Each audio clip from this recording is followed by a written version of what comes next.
আমার আল্লাহ সর্বশক্তিমান বললে এর ভেতরে শিরিক ঢোকার সম্ভাবনা আছে। ওরে বাবা, ওরে সিটার, ওরে বাবা, ওরে সিটার। জানি দুই এক বক্তা শুরু করছে সর্বশক্তিমান বলা বলে শিরক।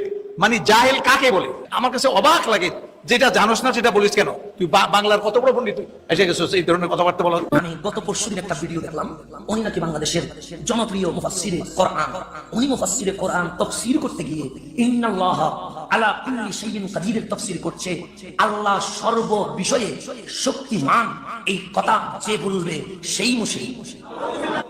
আল্লাহ সর্বশক্তিমান এ কথা বললে কি শিরিক হবে? আল্লাহ সুবহানাহু ওয়া তাআলাকে সর্বশক্তিমান বলা এটা কি শিরক? আসসালামু আলাইকুম দর্শক, জামাতি বক্তা মুফতি আমির হামজা সাহেব বলতেছে আল্লাহ সর্বশক্তিমান বলা নাকি যাবে না, আল্লাহ সর্বশক্তিমান বলা নাকি শিরক। দর্শক আসলে কি তাই? দর্শক আজকের এই ভিডিওটি খুবই গুরুত্বপূর্ণ হতে চলেছে। আজকের You don't need a second job. You just need to know these AI tools. সর্বশক্তিমান আমার আল্লাহ, এই কথা অনেকে বলে, বিভিন্ন জায়গায় লেখা থাকে আল্লাহ সর্বশক্তিমান। না, কাদির শব্দটা কি? ইসমে ফাইল কি? এটা কি? আপনি কি কথা বুঝতেছেন? কাদির শব্দটা যখন কোরআনে কারিমে আসবে, সর্ব শব্দের শাব্দিক অর্থ আপনি বাংলায় নিয়ে যান, সব কিছুকে এক জায়গায় করলে হয় সর্ব।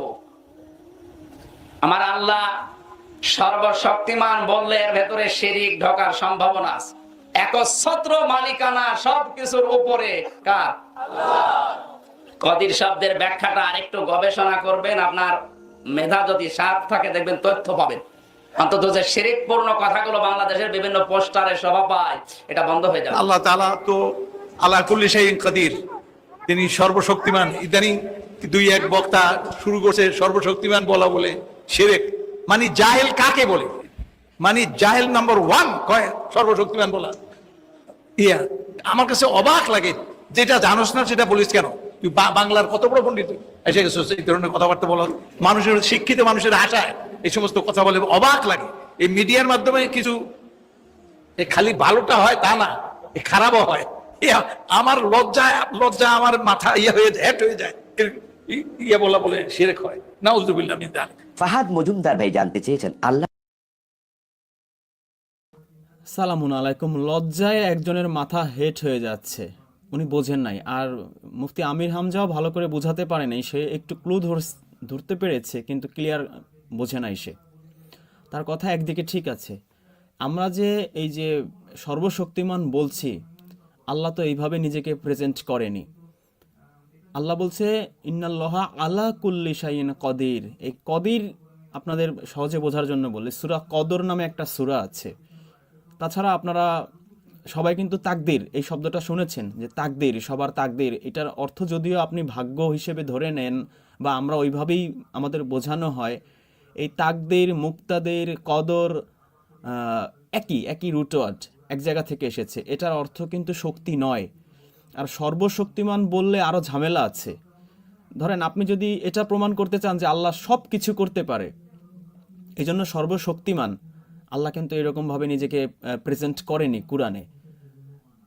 বাই চান্স আপনাকে নাস্তিকরা প্রশ্ন করলো, আচ্ছা আল্লাহ সব কিছু করতে পারে, সর্বশক্তিমান, আপনি বললেন হ্যাঁ সব কিছু করতে পারে, তো আল্লাহ কি অনেক বড় পাহাড় বানাতে পারে? হ্যাঁ পারে। আচ্ছা আল্লাহ কি এত বড় পাহাড় বানাতে পারে যেই পাহাড় আল্লাহ নিজে ঠেলে সরাতে পারে না? আপনি তখন উত্তর দিতে পারবেন? আপনার কাছে কোনো উত্তর নাই। আল্লাহ সব কিছু করতে পারে মানে সর্বশক্তিমান না। আল্লাহ কিভাবে করে এই বিষয়টা আমাদের একটু বোঝা দরকার। আল্লাহ ইচ্ছে মতো বিশৃঙ্খলভাবে সব কিছু করে না। আল্লাহ যা কিছু করে তার একটা ম্যাপিং করে। ধরেন একজন ইঞ্জিনিয়ার, সে একটা বিল্ডিং করবে, বা ধরেন একটা বাঁধ করবে নদীর উপরে, কাপ্তাই বাঁধ যেরকম, ওটা দিয়ে জলবিদ্যুৎ করবে। বা আরও ব্রড একটা এক্সাম্পল দিতে পারি, ধরেন পারমাণবিক বিদ্যুৎ কেন্দ্র করবে। তো এটা একটা ডিসিপ্লিন, একটা সিস্টেমের মাধ্যমে, একটা ডিসিপ্লিন ওয়েতে করতে হবে। খুব শক্তি আছে, গায়ের জোরে যা মন চায় তাই যদি করে। আপনারা চেরনোবিলের কথা শুনেছেন, যে ওইখানে পারমাণবিক একটা বিশাল দুর্ঘটনা ঘটেছে, কি ভয়ঙ্কর অবস্থা হয়েছে, কত মানুষ মারা গেছে। বাংলাদেশে এই পারমাণবিক বিদ্যুৎ কেন্দ্র হচ্ছে, তো এখানে যিনি চিফ ইঞ্জিনিয়ার তিনি যদি ডিসিপ্লিন ওয়েতে না করেন, খবর আছে। তো সব কিছু এরকম, যে সমস্ত জায়গায় গ্যাস ফিল্ড আছে বা ইলেকট্রনিক্সের যারা কাজ করে, ইলেকট্রিক্যালের যারা কাজ করে, বিদ্যুতের ক্ষেত্রে বিশেষ করে একটু এদিক ওদিক হলে কিন্তু এমন আগুন জ্বলে যাবে বা গ্যাস সিলিন্ডার বাস্ট হয়ে পুরো মানে ধুন্ধুমার অবস্থা হয়ে যাবে। তো আল্লাহ সর্বশক্তিমান এটা আল্লাহ বলেনি। আল্লাহ বলছে ইন্নাল্লাহা আলা কুল্লি শাইইন কদির, সব কিছুর উপরে ক্ষমতাবান। তো কদির এসেছে, রুট ওয়ার্ড হচ্ছে পরিমাপ করা। পরিমাপ করাটা কিভাবে বোঝাবো? সূরা ইয়াসিনে আছে এটা, আমি আপনাদের একটু স্ক্রিনে দেখাই, তাহলে আপনাদের একটু বুঝতে সুবিধা হবে। আচ্ছা, আল্লাহ বলছে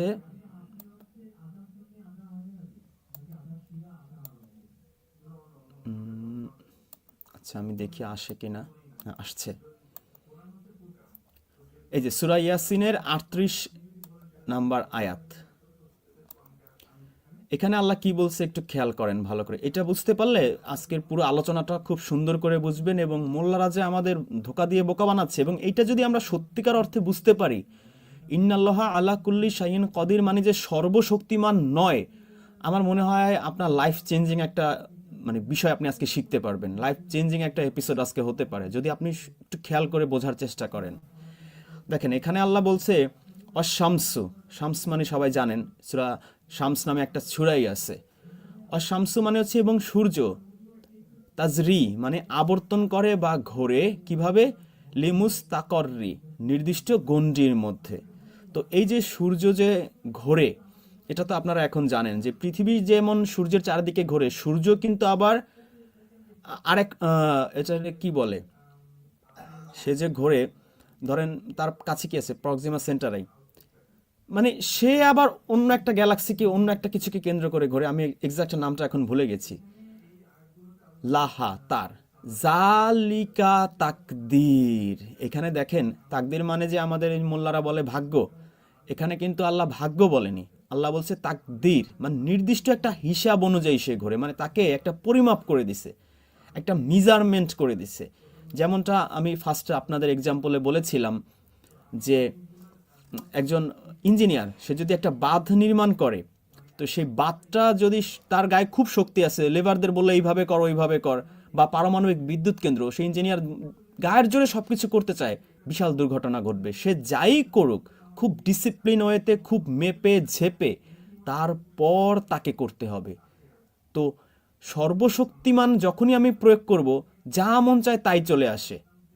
আর যখন আল্লাহ কদির বলছি, ইন্নাল্লাহা আলা কুল্লি শাইইন কদির, এই যে তাকদির আছে এখানে, যখন এই তাকদিরের বিষয়টা আসে, তার মানে হচ্ছে আল্লাহ করে, কিন্তু সব কিছু ডিসিপ্লিন ওয়েতে করে। তিনি সূর্যর যেমন আপনার আছে, পৃথিবী আর সূর্যের কি আছে, মাধ্যাকর্ষণ শক্তি, অভিকর্ষ শক্তি। এই পৃথিবীর সমস্ত কিছু, যত গ্রহ নক্ষত্র যা দেখি আমরা, সব কিছু আল্লাহ এইভাবে মেজারমেন্ট করে দিছে, পরিমাপ করে দিছে, সেই মেজারমেন্ট অনুযায়ী সব কিছু চলে। ইটস নট যা মন চায় তা। আপনার বডিতে আল্লাহ যা কিছু দিয়েছে, আপনি যদি ডিসিপ্লিন ওয়েতে চলেন, যেমন সূর্যের একটা ক্ষমতা আল্লাহ দিয়েছে, আগুনের একটা ক্ষমতা দিয়েছে, আপনি আগুনে হাত দিলে পুড়ে যাবে। এখন আপনি আগুনে হাত দিবেন, আপনার হাত পুড়ে যাবেই যাবে। এইটা একটা মেজারমেন্ট, এই একটা পাওয়ার আল্লাহ তাকে দিছে। এই মেজারমেন্ট খেয়াল করে আপনার সব কিছু করতে হবে। এর মধ্যে আপনাকে দুটো পাওয়ার দিছে আলাদা, হয় তুমি আল্লাহর পথে চলবে, মানে আল্লাহর অর্ডার মানবে, আর না হয় তুমি আল্লাহর অর্ডার মানবে না, তোমার ইচ্ছে মতো চলবে। দুটো পথ আপনাকে দিছে, এই পথ নির্ধারণ করার স্বাধীনতা আপনাকে দিছে। আর কোনো কিছুই আপনার হাতে নাই। Everything is in under the control of আল্লাহ সুবহানাহু ওয়া তাআলা। কিন্তু আল্লাহ যে কন্ট্রোল করে, এটা যা মন চায় সেইভাবে না, সব কিছু এরকম মেজারমেন্ট করে দিছে। ওই যে বললাম, আগুনে হাত দিলে আপনার হাত পুড়ে যাবে, বরফে হাত দিলে আপনার হাতটা ঠান্ডা হয়ে যাবে। তো এই যে সব কিছুর মধ্যে একটা ডিসিপ্লিন, এই জন্য আল্লাহ তাকদির শব্দটা ইউজ করছে। এবং ওখানে কিন্তু যে আরবিটাই মোল্লারা বলছে ইন্নাল্লাহা আলা কুল্লি শাইইন কদির, ওখানে কিন্তু আল্লাহ ওই কদির শব্দটা ইউজ করছে। আল্লাহ সব কিছুর উপর ক্ষমতাবান। তো কেমন? হিসাব অনুযায়ী আল্লাহ মেজারমেন্ট করে, ইঞ্জিনিয়ারদের মতো মেজারমেন্ট করে তারপর সব কিছু অ্যাপ্লাই করে। এই মেজারমেন্ট না করে যদি আল্লাহ অ্যাপ্লাই করতো, তাহলে কিন্তু বিশৃঙ্খলা হয়ে যেত। তাহলে সূর্য যদি আরও বেশি তাপ দিত, পৃথিবী ধ্বংস হয়ে যেত। বা পৃথিবী যদি আরও বেশি স্পিডে ঘুরতো সূর্যের পিছনে, খবর আছিল আমাদের, অথবা যদি আরও স্লো ঘুরতো, বা আমাদের বডিতে যে ব্লাড প্রেশার দিয়েছে সেই প্রেশার যদি সে সে সঠিকভাবে চলে, এই যে আপনারা দেখেন না বয়স হয়ে গেলে আমাদের ফ্যামিলিতে হয় কি, কারো হাই প্রেশার হয়, কারো লো প্রেশার হয়। যখন এই ডিসিপ্লিনটা একটু ইমব্যালেন্স হয়ে যায় তখন কিন্তু আমরা ফিজিক্যালিও আমরা ভোগান্তির শিকার হই। ধরেন একটা লাইব্রেরিতে অগোছালো অনেক বই আছে, আর একটা লাইব্রেরিতে সমস্ত বই গোছানো। আল্লাহ কোনটা করে বলেন তো? আল্লাহ ওই গুছিয়ে লাইব্রেরিটা সাজিয়ে রাখে। আল্লাহর কাজগুলো এইভাবে সাইয়েন কদির, আগে তিনি মেজারমেন্ট করেন তারপর অ্যাপ্লাই করেন। আর আমাদের যেভাবে সর্বশক্তিমান বোঝানো হয়, এতে আমরা লাইফের মূল ফিলোসফিটাই বুঝতে পারি না। আসলে আল্লাহ রাব্বুল আলামিন করে সব কিছু মেজারমেন্ট করে, আমাদের লাইফেও, আমাদের বডিতে, আমাদের যা যা কিছু আছে, জ্ঞান বুদ্ধি এভরিথিং এই সাইকোলজিতে চলে, সব মেজারমেন্টে। এখানে যদি আমরা নিজেরা সমস্যা করি, আমরা নিজেরা বিপদগ্রস্ত হব। আমি ঠিকমতো খেলাম না, ঘুমালাম না, ঠিকমতো পড়াশোনা করলাম না, আমার বডির ক্ষতি হবে, আমার হাই প্রেশার হবে, না হয় লো প্রেশার হবে, না হয় ডায়াবেটিস হবে, বিভিন্ন রোগ শোক আমাকে ধরে বসবে যদি আমি ডিসিপ্লিন ওয়েতে না চলি। This is measurement, this is কদির। আল্লাহ কদির করে দিয়েছেন। তো এটা, এই সব কিছু আল্লাহ যা কিছু করেন এই সিস্টেমেটিক ওয়েতে করেন। এই সিস্টেমটা কি বলছেন আল্লাহ কদির। আর যখন তিনি সিস্টেম ব্রেক করে কোনো কিছু করেন, সেটাও আল্লাহ বলেছেন, সেটা হচ্ছে মুক্তাদির। তখন তিনি মুক্তাদির হয়ে যান। ওই যে ঈশ্বরের মধ্যে যে ফেরাউনকে যে তিনি ধরেন যখন, সেখানে কিন্তু আল্লাহ মুক্তাদির শব্দ ইউজ করছেন, ইস ডাইরেক্ট অ্যাটাক। আর শক্তি বলতে সর্বশক্তি যেটা, সেটা হচ্ছে ওই যে আমরা একটা দোয়া পড়ি না, লা হাওলা ওয়ালা কুওয়াতা ইল্লা বিল্লাহিল আলিয়্যিল আযীম। এই যে কুওয়াতা, ওইটা হচ্ছে সেই শক্তি। তো আল্লাহ এখানে কুওয়াতা শব্দ ইউজ করেননি, করেছেন কাদির শব্দ। তো একটু ডিটেলসে যাব, মোল্লাদের কথাটা একটু শোনেন। আর একটু এরা যে কেমনে, এরা কি মোল্লা হয়েছে আমার মাথায় ধরে না, বোঝে না কিছু না। আরবিতে ঠিকই বলে ইন্নাল্লাহা আলা কুল্লি শাইইন কদির, অর্থ বলার সময় আর ক্ষমতা বলে না, তখন বলে শক্তি। আর ক্ষমতাও তো এক্স্যাক্টলি হয়ও না, কারণ আল্লাহর ক্ষমতা প্রয়োগ করে ডিসিপ্লিন ওয়েতে, আন্দাজে, মানে ডিসিপ্লিন ছাড়া বিশৃঙ্খলভাবে তিনি কিছু করেন না। তার সব কিছুই সাজানো গোছানো পরিপাটি। এই বিষয়টা যদি আমরা বুঝতে পারি, আমাদের আধ্যাত্মিকতা আরও হাই লেভেলে যাবে। সেটা আমি সামনে আলোচনা করব, ওনাদের আগে কথাগুলো শুনে নেই। আল্লাহ সর্বশক্তিমান এ কথা বললে কি শিরিক হবে? না, এ কথা বললে শিরিক হবে না। যদি আমরা আমার জানা মত দুজন বক্তা থেকে আমি ওয়াজ শুনেছি ভিডিওতে, আজ থেকে 2-3 মাস আগে শুনেছি একজন বক্তার আলোচনা, আর গত কয়েকদিন আগে শুনেছি আরেকজন বক্তার আলোচনা। ওনারা বলেছেন সর্বশক্তিমান আল্লাহকে বললে শিরিক হতে পারে।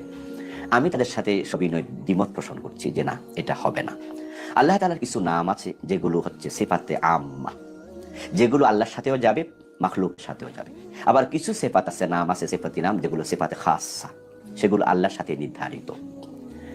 এখন যেগুলো সিফাতে খাসা, সেগুলো যদি মাখলুকের সাথে দেয় তাহলে শিরিক হবে, আর যদি সিফাতে আম্মা দেয় শিরিক হবে না। যেমন আল্লাহ রাহিম, তিনি রাসূলকেও বলেছেন রাহিম, আজিজুন আলাইহি আনিতুম, আজিজুন আনিতুম আলাইকুম বিল মুমিনিনা রাউফুর রাহিম, আলাইকুম বিল মুমিনিনা রাউফুর রাহিম। আল্লাহ তাআলা বলেন যে রাসূল কষ্ট পায় যখন তোমাদের কষ্ট হয়, তিনি তোমাদের ব্যাপারে অতি আগ্রহশীল এবং তিনি তোমাদের উপরে তিনি বড় দয়ালু, রাহিম, রাউফ। এই যে রাউফ আল্লাহর নাম, কিন্তু এখানে রাসূলকে আল্লাহ রাউফ বললেন। রাহিম আল্লাহর নাম, রাসূলকে রাহিম বললেন। আল্লাহ হাকিম, তিনি আবার বলছেন আলাইসাল্লাহু বিআহকামিল হাকিমিন। তাহলে হাকিমিন শব্দ বহু বচন, তাহলে বোঝা গেল এটা আল্লাহর জন্য খাস নাম না। তো ঠিক কাদের অর্থ শক্তিশালী, তো কাদিরুন তার বহু বচন, শক্তিশালী গণ। তাহলে শক্তিশালী গণদের মাঝে আল্লাহ সর্ব। এই যে ননসেন্স বললোটা কি, কাদের মানে শক্তিশালী, কি বললো সে? ভালো করে পড়ে না। ওই মাদ্রাসায় তো পড়াটা হয় ম্যাক্সিমাম হচ্ছে নকল করে পাশ করে। আজিজ শব্দের অর্থ হচ্ছে শক্তিশালী, মহাপরাক্রমশালী। এই আজিজ আর কাদিরের এই ডিফারেন্স সে বোঝে না, বুঝে সে পেঁচায় গেছে। এখন আমি আজিজ দিয়ে আগে শুরু করি, যেহেতু সে আজিজ শব্দটা এখানে নিয়ে আসছে।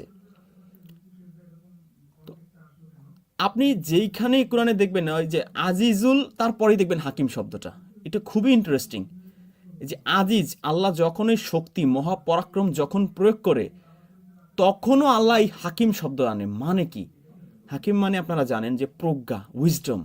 মানে আল্লাহ সর্বশক্তি প্রয়োগ করার ক্ষেত্রেও সেখানে উইজডম অ্যাপ্লাই করে।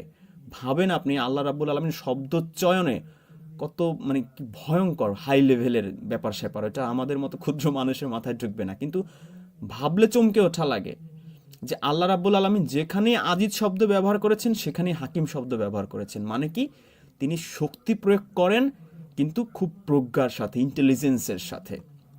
তাহলে আল্লাহ রাব্বুল আলামিন সর্বশক্তিমান এটা তারা কিভাবে পাইল? সে নিজে বলছে কাদির, আবার বলছে আজিজ, আবার নিজে বলছে কাদির মানে হচ্ছে সর্বশক্তিমান। তাকে যদি এখন জিজ্ঞেস করেন তাহলে তাকদির মানে কি, সে বলতে পারবে না। মুক্তাদির মানে কি, সে বলতে পারবে না। সবে কদর যে বলেন, কদর মানে কি, সেখানে কি করা হয়? সেখানে সর্বশক্তি প্রয়োগ করা হয়। তখন বলবে না, কদর সেখানে তো আসলে একটা ওই রাত, একটা মেজারমেন্ট, সন্ধ্যা থেকে রাত পর্যন্ত পরিমাপ হবে, সেইখানে কি কি হবে, একটা সম্মান দেয়া হচ্ছে, মর্যাদা দেয়া হচ্ছে, শক্তি আর প্রয়োগ করা হচ্ছে না। তো এই গুলায় ফেলবে। তো এই জন্যই আমি বলেছিলাম যে যদি আমরা যখনই এই সর্বশক্তি, মানে এটা তো এই যে অমনিপোটেন্ট বা অলমাইটি ইংরেজিতে বলি, এটা মূলত হচ্ছে ইউরোপিয়ান কনসেপ্ট। তো যখনই আমরা এই সর্বশক্তিমান ইউজ করব, তখনই নাস্তিকটা সুযোগ পাবে যে ঠিক আছে, তাহলে আল্লাহ কি এমন বড় পাহাড় বানাতে পারে যেই পাহাড় আল্লাহ সরাতে পারবে না? তখন আপনি ধরা খেয়ে যাবেন।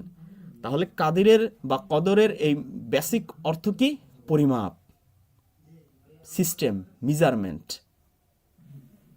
তাহলে এমন একটা ক্ষমতা যেটা আল্লাহ রাব্বুল আলামিন খুব প্রজ্ঞার সাথে মেজারমেন্ট করে হিসাব অনুযায়ী তারপর করেন, বিশৃঙ্খলভাবে কিচ্ছু করেন না। বিশৃঙ্খলভাবে কিচ্ছু করেন না দেখেই তিনি বলছেন ইন্নাল্লাহা আলা কুল্লি শাইইন কদির।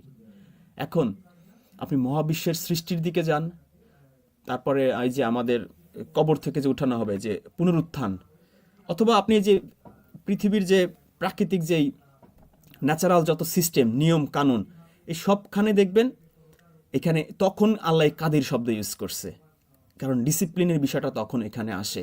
কারণ আল্লাহ সব কিছুরই তো এই মেজারমেন্ট জানেন, পরিমাপ জানেন, এবং সেগুলো জানেন দেখেই তো এগুলো করার অ্যাবিলিটি তার মধ্যে আছে। তাহলে শক্তি, সর্বশক্তিমান বা এই যে আজিজ, অলমাইটি বা মাইটি, এটা যখনই আমি বললাম না একটু আগে, যে যখনই আল্লাহ রাব্বুল আলামিন এই শব্দটা ইউজ করে তখনই তার সাথে আল হাকিম বা এই প্রজ্ঞাময় এই শব্দটা একসাথে ইউজ করে, আজিজুল হাকিম। এখন সূরা মুলকটা দেখি। সূরা মুলকটা গেলে এখানে কি সূরা মুলকটা ধরা ছিল? না, ইয়াসিন সূরা ধরা ছিল। সূরা মুলকটা দিয়ে আমি বললে আপনাদের বুঝতে আরো সুবিধা হবে।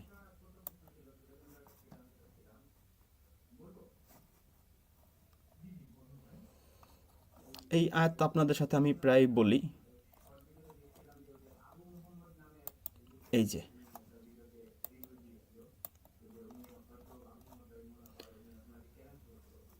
আল্লাযী খলাকাল মাউতা ওয়াল হায়াতা লিয়াবলুয়াকুম আইয়ুকুম আহসানু আমালা। তিনি জীবন ও মৃত্যু সৃষ্টি করেছেন কেন? তোমাদের মধ্যে কর্মকে সবচেয়ে সেরা সেটা পরীক্ষা করার জন্য।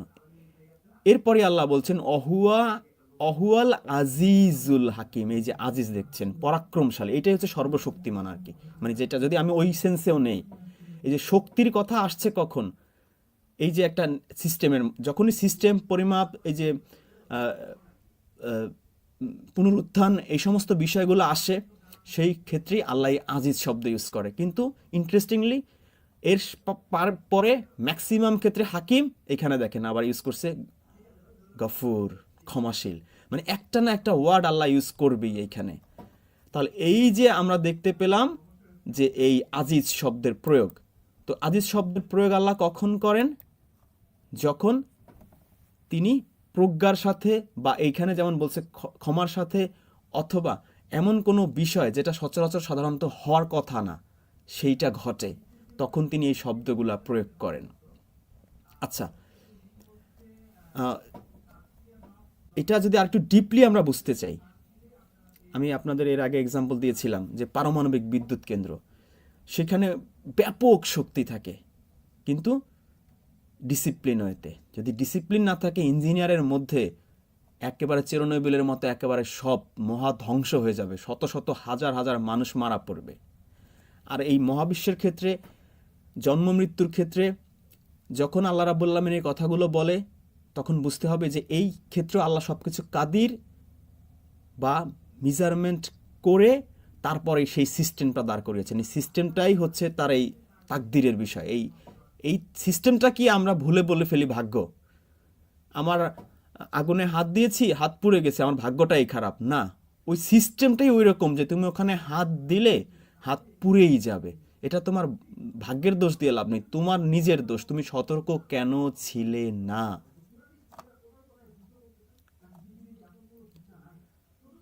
এরপরে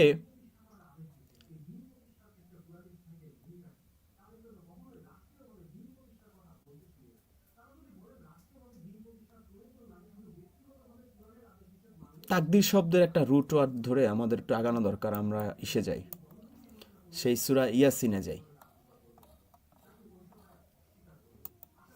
তাহলে আপনাদের বুঝতে আরো ক্লিয়ারলি বুঝতে পারবেন।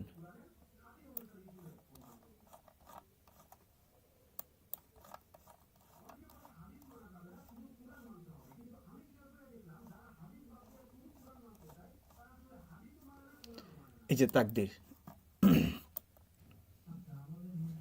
দেখেন 6 নম্বর সূরা আনামের 96 নম্বর আয়াত। এখানে কি তাকদীর মানে কি লেখা? ভাগ্য লেখা না, কিন্তু নির্ধারিত। 25 নম্বর সূরার 2 নম্বর আয়াত, তাকদীর মানে কি লেখা? পরিমাণে, যথাযথ পরিমাণে। আর এই যে 36 ইয়াসিনের 38 তো আমি প্রথমেই দেখালাম। এরপর হচ্ছে 41-এর 12, কি লেখা দেখেন, তাকদীরুল আজিজিল আলিম। দেখছেন আরেকটা ওয়ার্ড, শুধু মানে আল্লাহ শক্তি প্রয়োগ করে সব ট্যালেন্টের সাথে, মানে ইচ্ছে মতো না। ওই যে তোমার আল্লাহ সব করতে পারে, যখনই আপনি সর্বশক্তিমান বলবেন তখনই আপনি ধরা খাবেন। আপনি বলবেন যে হ্যাঁ সব কিছু আল্লাহ কিভাবে করে, ডিসিপ্লিন ওয়েতে করে, তাহলে আর নাস্তিকরা আপনাকে ধরতে পারবে না। তাহলে এখানে দেখলাম তাকদীর হচ্ছে ব্যবস্থাপনা। 76-এর 16 দেখেন, পরিমিত পরিমাণে। দেখছেন, তাহলে আমরা ভাগ্য যে মোল্লারা বলে, এটা কিসের ভিত্তিতে বলে? আচ্ছা, এইবার একেবারে রুট ওয়ার্ডে চলে গেছে। এই যে 2-এর 20 এখানে দিয়ে দিছে সর্বশক্তিমান, মোটেই সর্বশক্তিমান না। অনুবাদে ঠিক মতো লিখছে অবশ্যই। এই যে বয়ান ফাউন্ডেশন লিখছে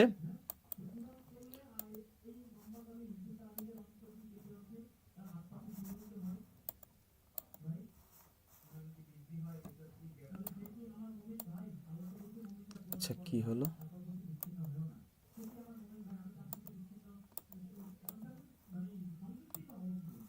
আচ্ছা স্ক্রিনে আছে, আমি তো ভাবছি স্ক্রিন থেকে চলে গেছে।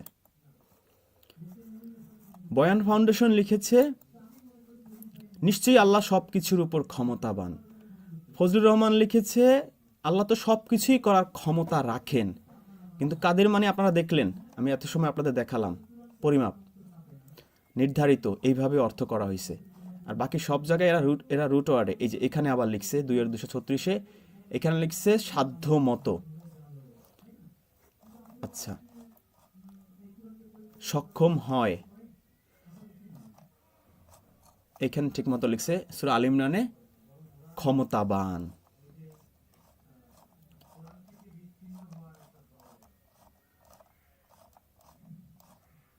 সক্ষম হবে,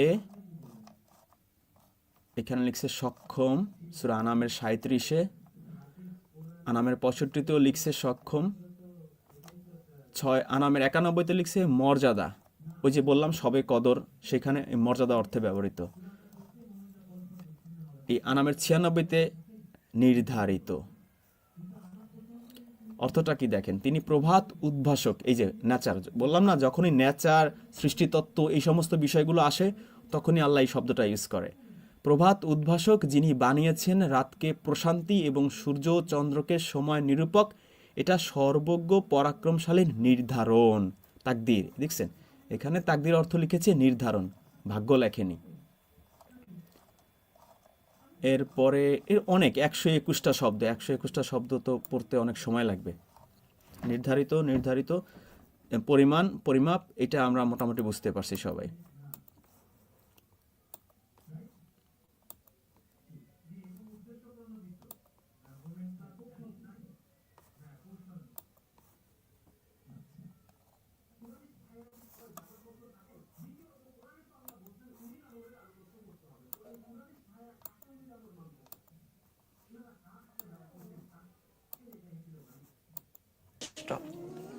তিনি কোরআন মাজিদে সূরার মুরসালাতের আপনার সূরা মুরসালাতের 23 নম্বর আয়াতে আল্লাহ তাআলা বলেন ফাকাদারনা ফানি'মাল কাদিরুন, অতঃপর আমি নির্ধারণ করেছি। এবং এখানে আল্লাহ কাদিরুন শব্দ বললেন, কাদির নির্ধারণকারী, শক্তিশালী, হ্যাঁ, এই অর্থগুলোতে কাদের শব্দটি আসে। তাহলে বহু বচন শব্দ আল্লাহ ব্যবহার করেছেন, এতে বোঝা যায় এই শব্দটি সিফাতে খাসসা নয়। তাই যদি সর্বশক্তিমান বলা হয়, অর্থাৎ শক্তিমান যারা আছে তাদের মাঝে তিনি সবচেয়ে বড় শক্তিমান। হ্যাঁ, আল্লাহ তাআলা আপনার খায়রুর রাজিকিন, তিনি তাকে বলছেন খায়রুর রাজিকিন। রাজিক, রাজিক মানে রিজিক দাতা। তাহলে এখানে আল্লাহ নিজেও রিজিক দাতা, আবার আমরা যারা একে অপরকে খাওয়াই এই হিসাবে আমরাও রিজিক দিচ্ছি। এদের মাঝে আল্লাহ হলেন সর্বশ্রেষ্ঠ রিজিক দাতা। তাই রাজিক শব্দটা সিফাতে আম্মা, কাদের শব্দটা সিফাতে আম্মা। কিন্তু কাদির যদি বলা হয় তাহলে অধিকাংশ মুফাসসির বলেন সিফাতে খাসসা, এটা আল্লাহর জন্য। রাজ্জাক যদি বলা হয় তাহলে সিফাতে খাসসা, আল্লাহর জন্য। রাজিক। আচ্ছা, এই এই এই এই মোল্লার কথা শুনে লাভ নেই, আমার একটা ভালো এক্সাম্পল মনে পড়ছে, আমি সেটা আপনাদের একটু সাথে শেয়ার করি যে এই তাকদির জিনিসটা আসলে কি, এবং এই আল্লাহ কেন ইন্নাল্লাহা আলা কুল্লি শাইইন কদির বলেছেন। ধরেন একটা মোবাইল ফোন, এটা র্যাম কতটুকু হবে, ব্যাটারি কতটুকু হবে, ক্যামেরা কতটুকু হবে, এটা কিন্তু যিনি বানিয়েছেন, যে ইঞ্জিনিয়ার, তিনি আগে সব কিছুর একটা মেজারমেন্ট করে দিয়েছেন, একটা পরিমাপ করে দিয়েছেন। এটাই হচ্ছে ফোনের তাকদির। ফোনটা যদি এই পরিমাপের বাইরে যেতে চায়, সে কি আর কাজ করবে? তার র্যাম দিয়েছে 6 জিবি, এখন 6 জিবি অ্যাপস ঢুকানো হয়েছে, এখন যদি নতুন কোনো অ্যাপস ইনস্টল করতে চায়, পারবে না, এর বাইরে সে যেতেই পারবে না। একেবারে এই মহাবিশ্বের প্রত্যেকটা গ্রহ, প্রত্যেকটা নক্ষত্র, প্রত্যেকটা মানুষের সামর্থ্য, এই সব কিছু এরকমই আল্লাহ রাব্বুল আলামিন এই পরিমাপ বা সিস্টেম করে দিছে। দিস ইজ তাকদির। তো আমার মনে হয় আপনারা এই ফোনের এক্সাম্পলে এই তাকদির শব্দটা আপনারা বুঝতে পারছেন। আর ওই যে তাকদির থেকে মুক্তাদির কখন আসে, সেটা হচ্ছে ওই যে ইসের সূরা, এটা হচ্ছে সূরা কমারে আছে যে ওই তখন আমি একটু স্ক্রিনে আনি।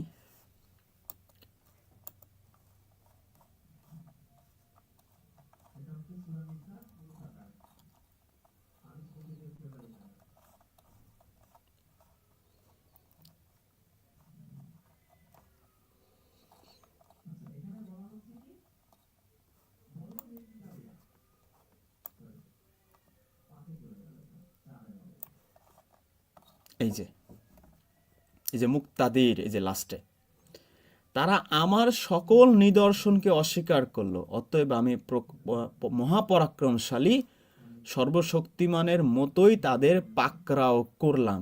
তো যখন আল্লাহ রাব্বুল আলামিন সবকিছুতে ডিসিপ্লিন হইতে, সব পরিমাপ করা, ওই যে ফোনের এক্সাম্পলটা দিলাম, সব সেট আপ করা, এই সেট আপের বাইরে গিয়ে যখন তিনি কাউকে অ্যাটাক করেন, তখন আল্লাহ রাব্বুল আলামিন এই যে এই মুক্তাদির এই শব্দটা ইউজ করছেন। কারণ আল্লাহ রাব্বুল আলামিন স্বাভাবিকভাবে কিন্তু কোথাও ইন্টারাপ্ট করেন না, ওই যে যা খুশি করতে থাকুক, হাসরের মাঠে তোর সাথে আমার কথা হবে। তো এই সেট আপের বাইরে গিয়ে তিনি যখন তাকে অ্যাটাকটা করছেন, এই যে পাকড়াও করছেন, এইখানে এই মুক্তাদির শব্দটা তিনি আল্লাহ রাব্বুল আলামিন ইউজ করছে। তো এইখান থেকেও আমরা বুঝতে পারতেছি যে এই পাকড়াও করতে গেলেও কিন্তু একটা অ্যাটাক, মানে একটা মেজারমেন্ট লাগে। এই যে আপনারা গতকালকে শুনেছেন যে ভেনেজুয়েলার প্রেসিডেন্টকে, মাদুরোকে ধরছে, সব কিছু কিন্তু মেজারমেন্ট করে আগাইছে। এয়ার ডিফেন্স কিভাবে ওরা ধ্বংস করছে, ওদের যে টেকনোলজি, ওরা যে আইটি সেক্টরগুলো কিভাবে সব ইন্টারাপ্ট করছে, রাডার সিস্টেম কিভাবে সব করে দিছে, ব্লান্ডার করে দিছে, সব কিছু মেজারমেন্ট করে তারপর ওকে পাকড়াও করছে। হুট করে ট্রাম্পের মনে হয়েছে যা ওকে ধরে নিয়ে আয়, এসেই ধরে একটা স্বাধীন দেশে এসে ধরে নিয়ে গেছে, বিষয়টা সেরকম না। পাকড়াও করতে তার বিশাল মাস্টার প্ল্যান করতে হয়েছে, তার যে বাহিনী যাদের পাঠিয়েছে বহুদিন ধরে তাদের এই মাস্টার প্ল্যান করে সব কিছু পরিমাপ করে ম্যাপিং করে সব ঠিকঠাক করে তারপর তাকে সেই অ্যাটাকটা করতে হয়েছে। তো আল্লাহ রাব্বুল আলামিন যে এখানে যে পাকড়াও করছে, সব মেজারমেন্ট করে তারপর করেছেন। এই জন্য এখানে সেই তাকদির থেকে এই মুক্তাদির শব্দটা এখানে আছে। আচ্ছা, এরপরে আরেকটা এক্সাম্পল, সেটা হচ্ছে এক্সাম্পলের আগে একটা কথা আপনাদের বলে, সেটা হচ্ছে যে আমরা কি মনে করি যে আল্লাহর অসীম শক্তি মানে হইছে যে নিয়ম ছাড়া, রুলস ছাড়া আল্লাহ যা খুশি তাই করবে, নাকি তার সৃষ্টি জগতে প্রত্যেকটা অনুপরমাণের মধ্যেও যেই সুনির্দিষ্ট সুশৃঙ্খল একটা ডিসিপ্লিন আছে? আপনারা যারা রাদারফোর্ডের পরমাণু মডেল পড়ছেন, বোরের পরমাণু মডেল পড়ছেন, যে ইলেকট্রন, প্রোটন, নিউট্রন, নিউক্লিয়াসকে কেন্দ্র করে কিভাবে ইলেকট্রন ঘোরে, এই যে ক্ষুদ্রাতি ক্ষুদ্র পরমাণুর মধ্যে যে একটা ব্যালেন্স, এবং রাদারফোর্ড তো বলছি যে সূর্যকে কেন্দ্র করে যেমন বাকি গ্রহরা ঘুরতে থাকে, ঠিক তেমনি নিউক্লিয়াসকে কেন্দ্র করে ইলেকট্রনগুলো ঘুরতে থাকে। তো এই যে একটা সিস্টেম আল্লাহ করে দিয়েছে, একেবারে সেই সূর্যচন্দ্র মহাবিশ্ব গ্যালাক্সি থেকে শুরু করে ক্ষুদ্রাতি ক্ষুদ্র অনুপরমাণের মধ্যেও এই সিস্টেমে আল্লাহ রাব্বুল আলামিন করেন। আপনাদের কি মনে হয়? এটা আপনাদের কাছে আমার একটা প্রশ্ন, আশা করি আপনারা কমেন্টে উত্তর দেবেন। আচ্ছা, তাহলে মানুষের ক্ষেত্রে তাকদির যখন হয় তখন বিষয়টা কেমন হয়? মানুষের ক্ষেত্রে যখন হয় তখন বিষয়টা এইরকম হয় যে মানুষের যে ভালো আর মন্দের এই যে কতটুকু দেয়া হবে, কার কতটুকু শক্তি দেওয়া হবে, কাকে ফিজিক্যাল শক্তি দেওয়া হবে, কাকে মেধার শক্তি দেওয়া হবে, কাকে ফ্যামিলি শক্তি দেওয়া হবে। যেমন তারেক জিয়া, সে এই এখন কেন দেশের দলের প্রধান হইতে পারছে? কারণ ওই ফ্যামিলি থেকে সে বিলং করে। তো এইটা তাকে ওইভাবে তাকদির করে দিছে, ওই পরিমাপটা, মেজারমেন্টটা, ওই সিস্টেমটা ওইভাবে করে দিছে যে ওকে যদি ওই জিয়াউর রহমানের ঘরে পাঠানো হয়, এই পাওয়ারগুলো সে অটোমেটিক পাবে। আবার কাউকে এর বাইরেও অন্য পাওয়ার দেয়, যেমন এই যে সার্জিস আলম, তারপর নাহিদ ইসলাম, এই যে 5-6টা ছেলে ডাক দিছে, সারা দেশের মানুষ রাস্তায় নেমে গেছে, ওইটা ভিন্ন একটা পাওয়ার। এটাও ওয়ান কাইন্ড অফ পাওয়ার আল্লাহ তাদেরকে দিছে। এই সব কিছু সিস্টেমে চলতেছে। তাহলে এই তাকদির বা সিস্টেমের এই যে ফ্রেমওয়ার্ক, তার সবচেয়ে সহজবোধ্য এক্সাম্পল যেটা আমি প্রথমে আপনাদের দিয়েছি, আপনি যদি আগুনে হাত দেন হাত পুড়ে যাবে, এটা হচ্ছে আল্লাহর দেওয়া তাকদির, আল্লাহর দেওয়া সিস্টেম। আপনি যদি কঠোর পরিশ্রম করেন আপনি একসময় ভালো একটা ফল পাবেন, ব্যবসা ভালো হবে বা আপনার রেজাল্ট ভালো হবে, ভালো একটা জব পাবেন, এটা হচ্ছে এই সিস্টেম। কিন্তু পরিশ্রম করবেন না, ওই যে মানুষ যা চায় তাই কি পায়, মানুষ তাই পায় যা সে চেষ্টা করে। সূরা নাজমে আল্লাহ কিন্তু এই সাইকোলজিটাই বুঝাই দিছে। আবার আমাদের যে শারীরিক যে গঠনটা, যে ব্রেন সেট আপ, আর আমাদের পারিপার্শ্বিক যে পরিবেশ পরিস্থিতি, সব কিছু একটা মেজারমেন্ট করা। আপনার বডির স্ট্রেংথ কতটুকু হবে, আপনার লাংসের, কিডনির, ফুসফুসের, লিভারের, গায়ের কালারের, সব কিছুর যে একটা গঠন, এভরিথিং আল্লাহর মেজারমেন্টে হয়েছে, আপনার মেজারমেন্টে হয় নাই। আপনি ইচ্ছে করেও এইভাবে জন্ম নিতে পারেন নাই। এই সিস্টেমের মধ্যে তাহলে আমাদের স্বাধীনতা কি, আমাদের ইচ্ছাটা কি, যে স্বাধীন ইচ্ছা যে আল্লাহ দিছে সেইটা কি? সেইটা বোঝার সবচেয়ে সহজ এক্সাম্পল হচ্ছে, ধরেন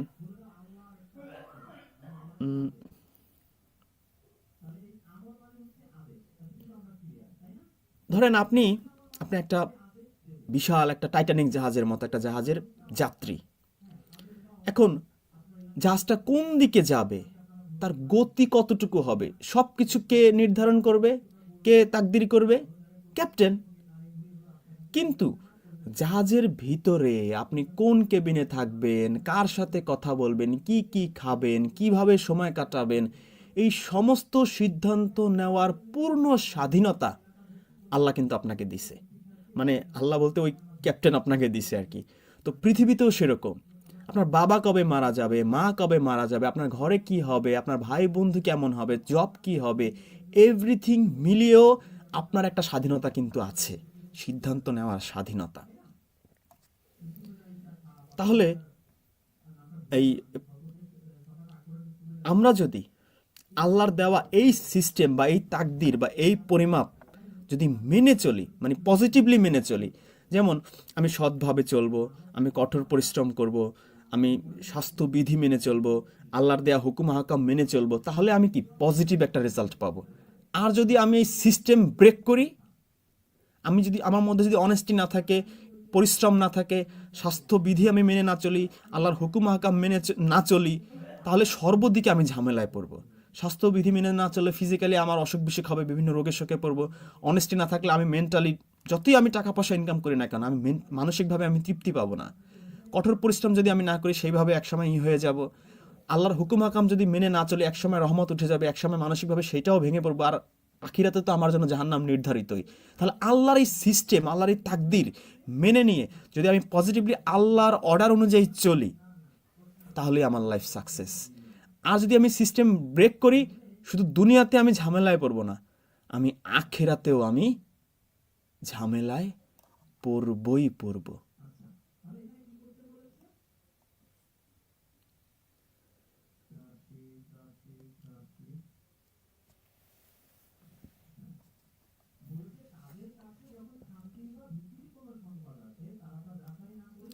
তাহলে আমাদের শক্তিটা আল্লাহ কি দিল? আল্লাহ যখন মহাবিশ্ব সৃষ্টি করছে, আগুনকে পোড়ানোর শক্তি দিছে, পানিকে ঠান্ডা করার শক্তি দিছে, মানুষকে দিয়েছে এই ব্রেনের শক্তি, আকল, যাকে আরবিতে বলে আকলের শক্তি, বুদ্ধিবৃত্তিক শক্তি। এই যে বুদ্ধিবৃত্তিক শক্তি, এইটা হচ্ছে আল্লাহর দেওয়া সিস্টেম। এই বুদ্ধিবৃত্তি অ্যাপ্লাই করে, আকল ইউজ করে আপনি কোনটা হক, কোনটা বাতিল, কোনটা সত্য, কোনটা মিথ্যা, কোনটা ভালো, কোনটা মন্দ, আপনি পার্থক্য করতে পারেন। এবার আল্লাহ বলছে সূরা বাল্লাদে, আমি তাকে দুটি পথ দেখিয়ে দিয়েছি, হয় সে আল্লাহর পথে চলবে, না হয় সে জাহান্নামের পথে চলবে। Decision is yours. এই বুদ্ধি, এই আকল, এই বিবেক যে আল্লাহ আমাদের দিছে, এইটা ছাড়া আমাদের পক্ষে এই তাকদির বোঝা আসলে সম্ভব না। এটা ইউজ করেন, আপনি তাকদিরটা বুঝতে পারবেন যে ভাগ্য কি। আবার এই টোটাল কনসেপ্ট, এই সিস্টেমটাই হচ্ছে আমার তাকদির। এই তাকদিরের মধ্য থেকেই আমি আমার ভাগ্যটাকে জান্নাতি মানুষ হিসেবে যদি নিজেকে গড়ে তুলতে পারি, তাহলেই আমি সৌভাগ্যবান মানুষ হিসেবে আমার লাইফটা শেষ করতে পারবো। আর যদি এটা ব্রেক করি, আমি শেষ। তাহলে আমাদের ইচ্ছা শক্তি জিনিসটা কি? প্রোগ্রামিং, সব সেট আপ করে দেয়া। ওর মধ্যে থেকে আমার বাপ কে হবে, মা কে হবে, ভাই কে হবে, চাকরি কি হবে, সব সেট আপ করে দেয়া। ওর মধ্য থেকে আমি কার সাথে কি ডিল করছি, আমার বাবা মার সাথে সেই ডিলটা যদি না করি, সন্তানের হক আদায় না করি, ভাই বন্ধুর হক আদায় না করি, আত্মীয় স্বজনের হক আদায় না করি, এই যে প্রোগ্রামিংটা আল্লাহ করে দিছে, যেগুলো আমাকে অর্ডার দিছে যে এই প্রোগ্রামিংয়ের মধ্যে থেকে তুমি এটা করবা, সেটা না করি আমি কট, আর যদি করি আমি সাকসেস।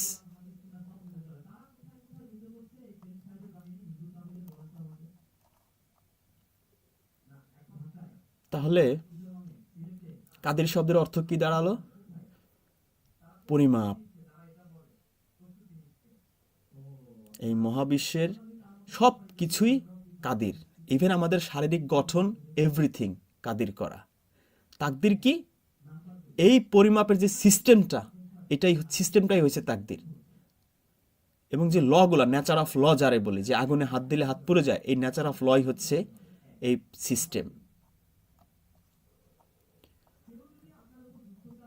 এখন আল্লাহ যদি যা খুশি তাই করত, কোনো নিয়ম ছাড়া, তাহলে এই মহাবিশ্ব কি থাকতো? কোনো গ্রহ নক্ষত্র থাকতো না? সব ধ্বংস হয়ে ব্ল্যাক হোলের মধ্যে ঢুকে যাইতো। যেহেতু আল্লাহ কাদির, সবকিছু মেজারমেন্ট করে, এই জন্য এই মহাবিশ্বের সেই সুবিশাল, পৃথিবীর চেয়ে হাজার কোটি গুণ বড় নক্ষত্র থেকে শুরু করে আমাদের শরীরের যে ডিএনএ, তার মধ্যে যে অণু, তার মধ্যে যে পরমাণু, ডিএনএ তো মনে হয় আরো ক্ষুদ্রতে ক্ষুদ্র, সব কিছুই এই কুদরত মেনে চলে। এই নিখুঁত মাপে প্রমাণ করে যে তার শক্তির পিছনে রয়েছে এই যেটা প্রথমে বললাম, হাকিম, জ্ঞান বা প্রজ্ঞা বা হিকমত। যখন আমরা বলি যে সব কিছুর মাপ কাঠে নির্ধারণ করেছেন আল্লাহ, তখন বোঝা যায় যে আল্লাহ রাব্বুল আলামিন আমাদের জীবন, আমাদের মৃত্যু আর এই যে পৃথিবীতে যে সূরা মুলক আজকে পড়লাম 2 নম্বর আয়াতে, এই পরীক্ষার জন্য যা যা দরকার সব কিছুর একটা সিস্টেম আল্লাহ করে রাখছে। তার মানে আমরা এখন বুঝতে পারলাম যে আল্লাহ রাব্বুল আলামিনের কোনো কাজই উদ্দেশ্যহীন নয়, সব কিছু ডিসিপ্লিন। আপনাকে যে পৃথিবীতে পাঠানো হয়েছে এইটাও তার একটা এই সিস্টেমের অংশ। আর সায়েন্টিফিক্যালি এটাই হচ্ছে ল অফ নেচার।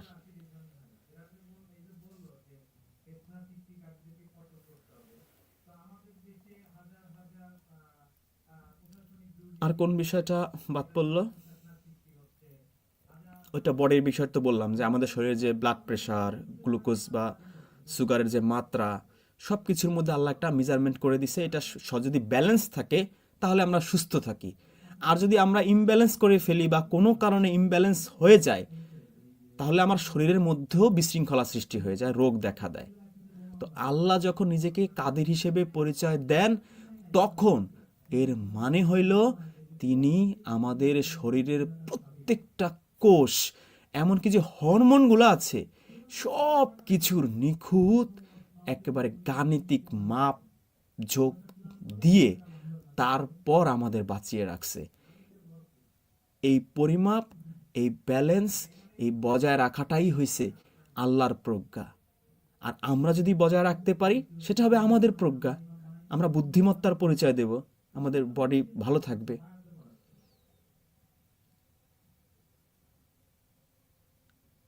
তাহলে প্রথম প্রশ্ন, যদি এই কাদির আর আজিজ নিয়ে কেউ ঝামেলা করে, প্রথম প্রশ্ন হচ্ছে যে মহাবিশ্বের সব কিছু কেন এলোমেলো নয়? নাস্তিকদের আপনি প্রশ্ন করবেন যে এই মহাবিশ্বের কোনো কিছু কেন এলোমেলো নয়? মানে পৃথিবীর ঘূর্ণন গতি বলি, সূর্যের ঘূর্ণন গতি বলি, মহাকর্ষ শক্তি বলি, অভিকর্ষ বল বলি, বা অক্সিজেনের যে মাত্রা বলি, কেন এলোমেলো নয়? কারণ আল্লাহ হচ্ছে এই কাদির, সব কিছু পরিমাপ করে তারপর দিয়েছেন। ইন্নাল্লাহা আলা কুল্লি শাইইন কাদির, আল্লাহ কাদির, এই কারণে সব ডিসিপ্লিন, সব ওই পরিমাপ করে দিয়েছে। প্রথমে যে এক্সাম্পলটা দিলাম যে একটা বাঁধ বানাবে একজন ইঞ্জিনিয়ার, খুব শক্তি দিয়ে বাঁধ বানানো যাবে না, লেবারদের অর্ডার দিলে পিটাইলেই ওর কাজ করলেই হবে না, ডিসিপ্লিন ওয়েতে সব মেপে কোনটার পর কোনটা করব সেই প্রজ্ঞার পরিচয় দিয়ে তারপর ওই ইঞ্জিনিয়ারের বাঁধ বানাতে হবে। বা একটা পারমাণবিক বিদ্যুৎ কেন্দ্র বানালেও চিফ ইঞ্জিনিয়ার ওইভাবে সব কিছু মেপে ঝেপে তারপর তার করতে হবে, নহলেই ব্লাস্ট হয়ে সব ধ্বংস হয়ে যাবে, পুরো পারমাণবিক চুল্লি শেষ। তো এই মহাবিশ্বে সব কিছু এলোমেলো নয়, এর কারণে হচ্ছে ইন্নাল্লাহা আলা কুল্লি শাইইন কাদির, অথবা আল্লাহ রাব্বুল আলামিন সব কিছু এই তাকদির করে, পরিমাপ করে, সিস্টেম করে তারপর বাস্তবায়ন করেন। আর ব্যক্তিগত জীবনে আমরা এই তাকদির কিভাবে ইউজ করতে পারি? আমাদের শারীরিক আর মানসিক সামর্থ্য কিভাবে ইউজ করতে পারি? কুরআন অনুযায়ী চলে। কুরআন অনুযায়ী চললে আমি অ্যাটলিস্ট কি শারীরিকভাবেও তাই, আল্লাহ বলেছেন আমি দিনকে করেছি তোমাদের জন্য কাজ করার জন্য, আর রাতকে করেছি তোমাদের ঘুমের জন্য, নিদ্রার জন্য। আমরা কি করি? আমি নিজেও, আমার এরকম প্রবলেম ছিল, ওই রাত্রেবেলা কাজ করি, অনেক সব শুনশান নীরবতা থাকে, একা একা নিরিবিলি কাজ করতে ভালো লাগে। কিন্তু এইটা কিন্তু আমি আল্লাহর এই সিস্টেম বা আল্লাহর এই তাকদির, এটা উল্টা কাজ করতেছি। আল্লাহ কিন্তু এইভাবে আমাকে দেয়নি। উল্টা কাজ করলে কি হবে? আমি নিজে, আমার বডিতে প্রবলেম হবে, শরীর ভেঙে পড়বে, অসুস্থ হয়ে যাব, তাই না? তো আমার মনে হয় যে আপনারা মোটামুটি বুঝতে পেরেছেন যে তাকদির, ইন্নাল্লাহা আলা কুল্লি শাইইন কাদির কেন সর্বশক্তিমান নয়, কেন সব কিছু আল্লাহ মেপে ঝেপে পরিমাপ করে একটা ডিসিপ্লিন ওয়েতে করে, সেইটা যদি আমরা বুঝতে পারি, ইভেন আমার লাইফের সব কিছু, আমাদের পুরো পৃথিবী সব কিছু সম্পর্কে আমাদের একটা ক্লিয়ার কাট ধারণা আমাদের তৈরি হবে। আর এই শক্তিমান ওই শব্দের মধ্যে আটকায় ফেললে ওই আমাদের শুধু মনে হয় ও যা খুশি তাই করে আল্লাহ। তো এইটার গভীরতা আমরা আর ধরতে পারি না। এইটার গভীরতা ধরতে মানে বুঝতে হলে আমাদের কাদির, তাকদির, মুক্তাদির এই শব্দগুলো বুঝতে হবে এবং বাস্তব জীবনে মহাবিশ্ব থেকে শুরু করে আমার বডির ডিএনএ আরএনএর মধ্যে এটা কিভাবে আল্লাহ রাব্বুল আলামিন ইমপ্লিমেন্ট করছে সেটা আমাদের চিন্তা করতে হবে। রাজ্জাক, কাদের, কাদির, এগুলোর মাঝে পার্থক্য আছে। এই পার্থক্যগুলোর দিকে তাকালে বোঝা যায়, যদি আল্লাহকে সর্বশক্তিমান বলা হয় কাদের শব্দ থেকে, তাহলে কোনো অসুবিধা নাই, কারণ কাদের বহু বচন কাদিরুন, এটা কোরআনেই পাওয়া যায়। তাই এর মাঝে শিরকের কোনো সম্ভাবনা আছে বলে আমি দেখি না। আল্লাহু আলাম। আমি গত পরশুদিন একটা ভিডিও দেখলাম, উনি নাকি বাংলাদেশের জনপ্রিয় মুফাসসিরে কোরআন, উনি মুফাসসিরে কোরআন তাফসীর করতে গিয়ে ইন্নাল্লাহা আলা কুল্লি শাইইন কাদিরের তাফসীর করছে, আল্লাহ সর্ব বিষয়ে শক্তিমান, এই কথা যে বলবে সেই মুশরিক। I learned that ChatGPT works best with detailed prompts, but I hate typing them. So instead, আল্লাহ যে সব বিষয় কি রাখে, ক্ষমতা রাখে, এটা নাকি বলা যাবে। এটা কি কোনো মুসলমানের আকীদা হতে পারে? মুসলমানের আকীদা সমস্ত ক্ষমতার মালিক আল্লাহ। আমার নবীর যে ক্ষমতা দিয়েছেন কে? গৌসে পাকের যে ক্ষমতা দিয়েছেন কে? আল্লাহ। খাজায়ে আজমিরের যে ক্ষমতা, এটা ওনার নিজস্ব নয়, এটা আল্লাহ তাবারক ওয়া তাআলার দেওয়া নিয়ামত। সেই জন্য আমাদের আকীদা কত পরিষ্কার, সমস্ত বিষয়ের মালিক রব্বুল আলামিন। আর নবী রাসূল ওলিগণ, যে নবী রাসূল মুজিজা দেখিয়েছেন, ওলিগণ কারামত দেখিয়েছেন, এটা ওনাদের নিজস্ব কোনো শক্তি নয়, পাওয়ার নয়, সবগুলো দিয়েছেন রব্বুল আলামিন। এই আকীদার মধ্যে কোনো শিরক পাওয়া যাবে, কোন প্রকার ব্যাঘাত পাওয়া যাবে। কিন্তু তারা দেখেন নবীরও ক্ষমতা নাই, ওলিরও ক্ষমতা নাই, এখন যাইতে যাইতে আল্লাহরও সব বিষয়ে ক্ষমতা নাই।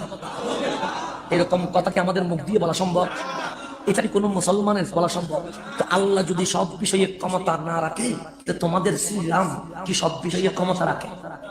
আমার তো মনে হয় তুমি তো আল্লাহর উপর ঈমান আনো নাই, নিশ্চয়ই তুমি কোনো মূর্তি পূজারীর ঘরের সন্তান।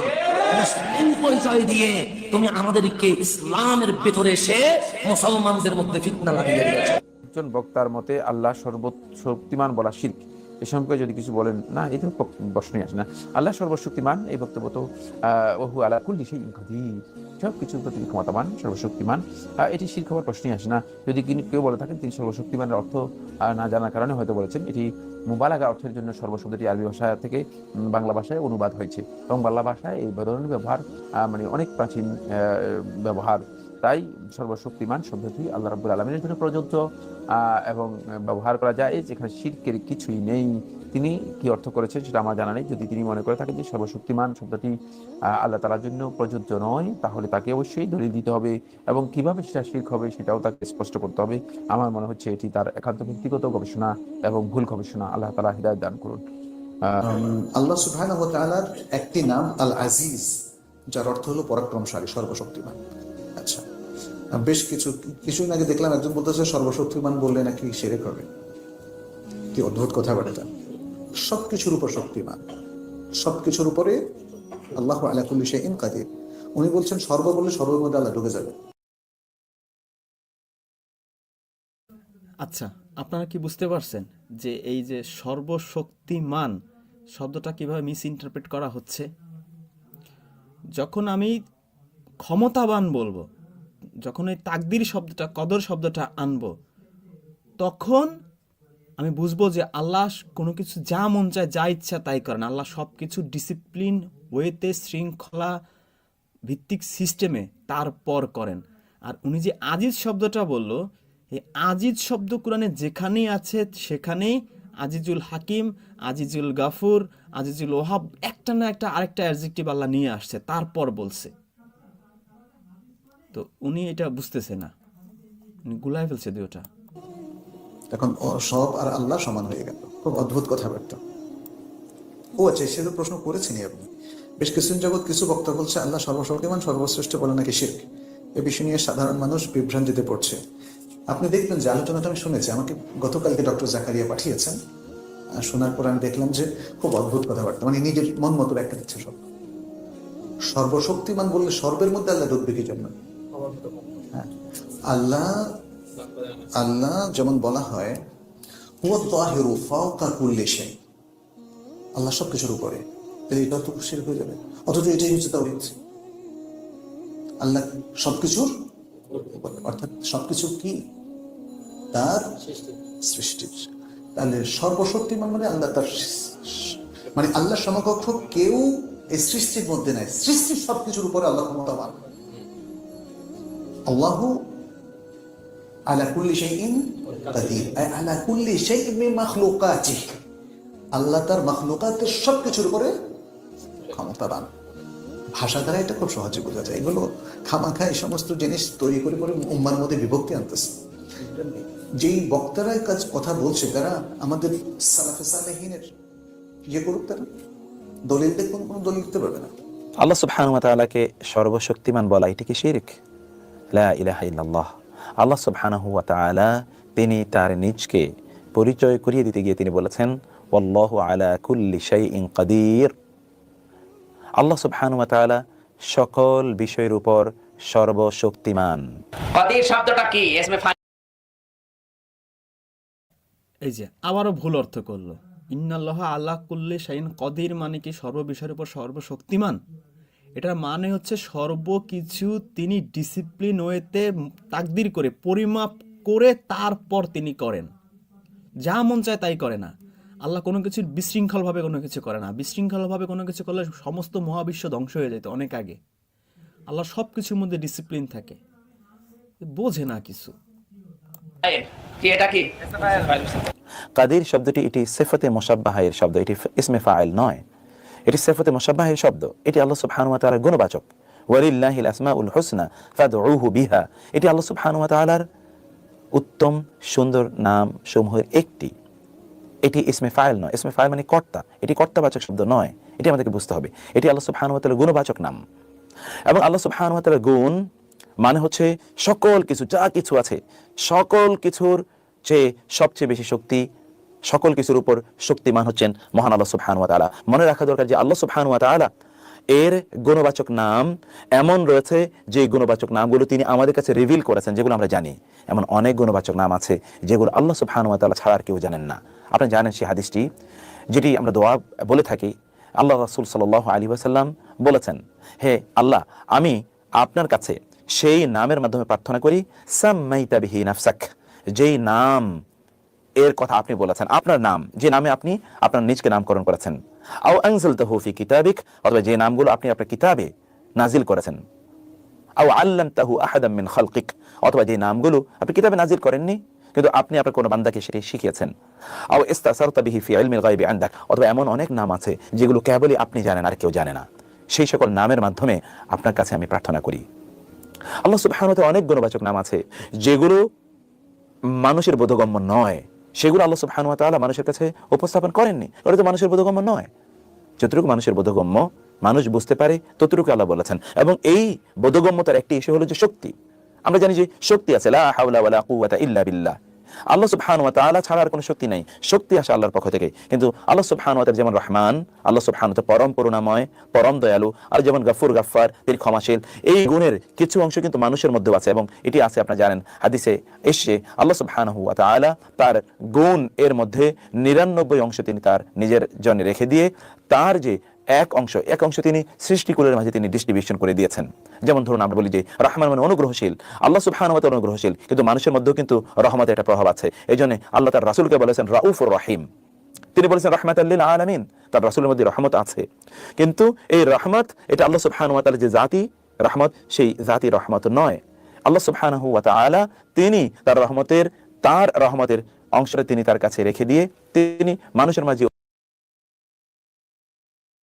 এই মোল্লা জানে শুধু হাদিস, বানায় বানায় শুধু হাদিস বলতেছে আর কি। তো কি বললো নবীর মধ্যে রহমত আছে, আল্লাহর মধ্যে, কুরআনের মধ্যে যে রহমত আছে এই মোল্লা তো জানেই না।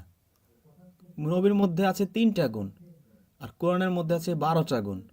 তো এই কি জানার মতো সেই টাইম আছে নাকি হাদিস পড়তে পড়তে? তার ফাজিল অনুভূতিটি তৈরি করে দিয়েছেন মানুষের মাঝে, এটিকে আল্লাহ সুবহানাহু ওয়া তাআলা সৃষ্টি করে দিয়েছেন।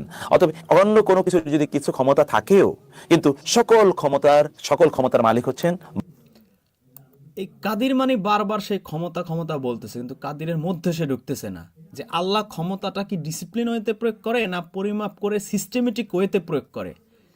এই মূল জিনিসই সে বুঝতে পারতেছে না, হুদাই খালি হাদিসের পণ্ডিত। মহান আল্লাহ সুবহানাহু ওয়া তাআলা, সকল শক্তির মালিক হচ্ছেন মহান আল্লাহ সুবহানাহু ওয়া তাআলা। কুল্লু শাইইন হালিকুন ইল্লা ওয়াজহা, সব তবে ওইটা বলতে পারছে লা হাওলা ওয়ালা কুওয়াতা, ওইখানে যে শক্তি কুওয়াতা ওইটা বলতে পারছে সে, অবশ্য বুঝে বলে নাই, এমনি মুখ থেকে বের হয়ে গেছে। কিছু ধ্বংস হয়ে যাবে আল্লাহ সুবহানাহু ওয়া তাআলা ছাড়া। কুল্লু মান আলাইহা ফান ওয়া ইয়াবকা ওয়াজহু রাব্বিকা যিল জালালি ওয়াল ইকরাম, সবকিছু ধ্বংস হয়ে যাবে আল্লাহ সুবহানাহু ওয়া তাআলা ছাড়া। এই সকল অর্থে আল্লাহ সুবহানাহু ওয়া তাআলা সকল কিছুর উপর ক্ষমতাবান, কারণ আল্লাহ সুবহানাহু ওয়া তাআলা ওয়া মা তাশাউনা ইল্লা আন ইয়াশা আল্লাহু রাব্বুল আলামিন, আল্লাহ না চাইলে তোমরা চাইতেও পারো না। ফাআলুল লিমা ইউরিদ, তিনি যা চান তিনি তাই করে থাকেন। আল্লাহ সুবহানাহু ওয়া তাআলা তিনি যা সিদ্ধান্ত নেন, ইযা কাদা আমরান ফাইন্নামা ইয়াকুলু লাহু কুন ফায়াকুন, যদি আল্লাহ সুবহানাহু ওয়া তাআলা তিনি যদি করতে চান তাহলে তিনি শুধু বলেন হয়ে যাও এবং তা হয়ে যায়। আচ্ছা, এখানেই গোলাইছে আর কি, আল্লাহ যা করতে চায় শুধু বলে কোন ফায়াকুন হয়ে যায়। তো এ মনে করতেছে যা মন চায় আল্লাহ তাই করে, না, আল্লাহ যা মন চায় তাই করে না। আল্লাহ যা করে সিস্টেমেটিক ওয়েতে করে। আর আমাদেরকেও আল্লাহ একই টিচিং দিচ্ছে, আমরা যেন যা মন চায় তাই না করি, আমরা যেন সবকিছু সিস্টেমেটিক ওয়েতে করি। মেপে ঝেপে আল্লাহ যেমন সব মেপে ঝেপে করে, কদির যেমন আমরা যেন কদির হয়ে সবকিছু করি। রাসূলুল্লাহ সাল্লাল্লাহু আলাইহি ওয়াসাল্লাম আবু হুরায়রার হাদিসে সে রাসূল বলেছেন, যদি সমগ্র পৃথিবীর মানুষ তোমার কোনো ক্ষতি সাধন করার জন্য একত্রিত হয় তাহলে তারা শুধুমাত্র ততটুকুই করতে পারবে যতটুকু আল্লাহ তোমার জন্য নির্ধারণ করে রেখেছেন। তারা যদি তোমার কোনো কল্যাণ সাধন করতে চায় তাহলে তারা ততটুকুই করতে পারবে যতটুকু আল্লাহ নির্ধারণ করে রেখেছেন। এই কথা কোরআনের মধ্যেই আছে। সে কোরআনের আয়াত বলতে তার ভাল লাগে না, সে হাদিসের মধ্যে চলে গেছে। আবু হুরায়রা বলছে, ফাজিল, কোরআন পড়ে না। কারণ আল্লাহ সুবহানাহু ওয়া তাআলার নির্ধারণের বাইরে, আল্লাহ সুবহানাহু ওয়া তাআলার সিদ্ধান্তের বাইরে, আল্লাহ সুবহানাহু ওয়া তাআলার তার অনুমতির বাইরে, আল্লাহর জ্ঞানের বাইরে কোনো কিছুই সংগঠিত হওয়ার ক্ষমতা রাখে না। সেই জন্যে আমরা এই যে সকল সর্বশক্তিমান মহান আল্লাহ সুবহানাহু ওয়া তাআলা, এটি আল্লাহ সুবহানাহু গুণবাচক নাম, এর মধ্যে কোনো শিরকের গন্ধ একেবারেই নাই। যারা এই কথা বলছেন তারা আল্লাহ সুবহানাহু ওয়া তাআলা এর এই গুণবাচক নামের সঠিক অর্থ বা মর্ম বুঝতে তারা ব্যর্থ হয়েছেন। আল্লাহ সুবহানাহু ওয়া তাআলা আমাদেরকে তাকে চেনার, আল্লাহকে চেনার তৌফিক দান করুন এবং আল্লাহ সুবহানাহু ওয়া তাআলার সত্যিকার তার মর্যাদা বোঝা তৌফিক দান করুন। হাযা ওয়া সাল্লাল্লাহু সুবহানাহু ওয়া তাআলা নবিয়িনা মুহাম্মদ ওয়া আলিহি ওয়া সাহবিহি আজমাইন। ওয়া আসসালামু আলাইকুম ওয়া রাহমাতুল্লাহি ওয়া বারাকাতুহু। সম্মানিত দর্শক,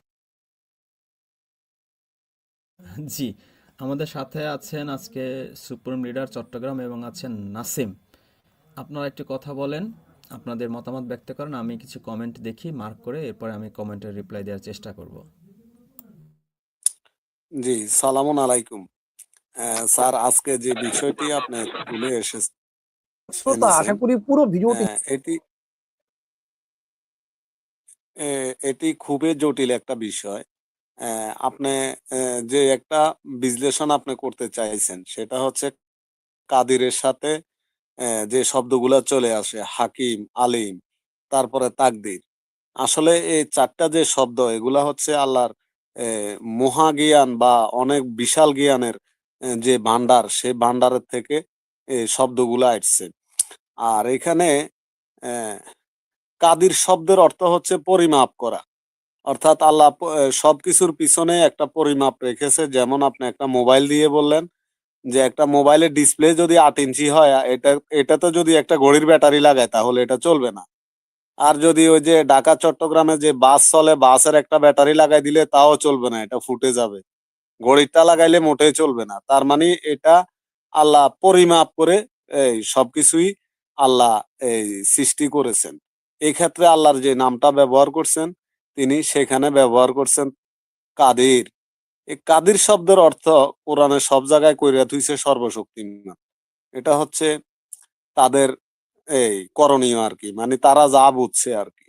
আর এখানে এই সূরা ফুরকানের 2 নাম্বার আয়াতে এখানেও কাদির শব্দটা আছে। তিনি সবকিছু সৃষ্টি করেছেন এবং তাকে সুনির্দিষ্টভাবে নির্ধারণ করেছেন। যেমন আমরা জানি ইঞ্জিনিয়াররা ঢাকা থেকে বরিশাল যাওয়া অথবা খুলনা যাওয়ার জন্য, আপনি তাহলে বলেন যে ফুরকানে ওইখানে পরিমাপ লিখছে অর্থ, তাহলে ওইখানে বাকি জায়গায় সর্বশক্তিমান লিখলো কিসের ভিত্তিতে? শক্তির জি আরবি তো স্যার, এটা তো কাদির না, শক্তির আরবি কি কাদির? শক্তির আরবি হচ্ছে আজিজ নয় কুয়াতা। তাহলে এরা সব জায়গায় ভুল অর্থ করলো, তাহলে ফুরকানে কেন লিখলো? আজকে তো আমরা আরো 6টা আয়াত দেখলাম যেখানে কাদির অর্থে পরিমাপই লিখছে, নির্ধারণী লিখছে, সেখানে শক্তি লিখলো না কেন? এত পাকনা তারা, এত বেশি পারে। জি। আর মায়ের পেটে যে সন্তান আল্লাহ দান করেন সেখানেও আল্লাহ বলছেন কাদির। এখন এটা যদি কাদির না হয় তাহলে তো এটা প্রস্রাব করতে পারবে না মা। এবং এটা যদি মানে কাদির মানে কাদির, আল্লাহর যে কাদিরের যে গুণ আছে, এর যদি একটু বৈষম্য ঘটে তাহলে তো এই সন্তানটা দেখা গেল প্রস্রাব করতে পারলো না, মায়ের থেকে পেটের ভিতরে সন্তান বেশি বড় হয়ে গেল। এই যে একটা পরিমাপ নির্ধারণ করা, সেখানে আল্লাহ বলছে যে তিনি সুনির্দিষ্টভাবে সবকিছু নির্ধারণ করে রেখেছেন। এই জিনিসটাই হচ্ছে কাদিরের যে অর্থ।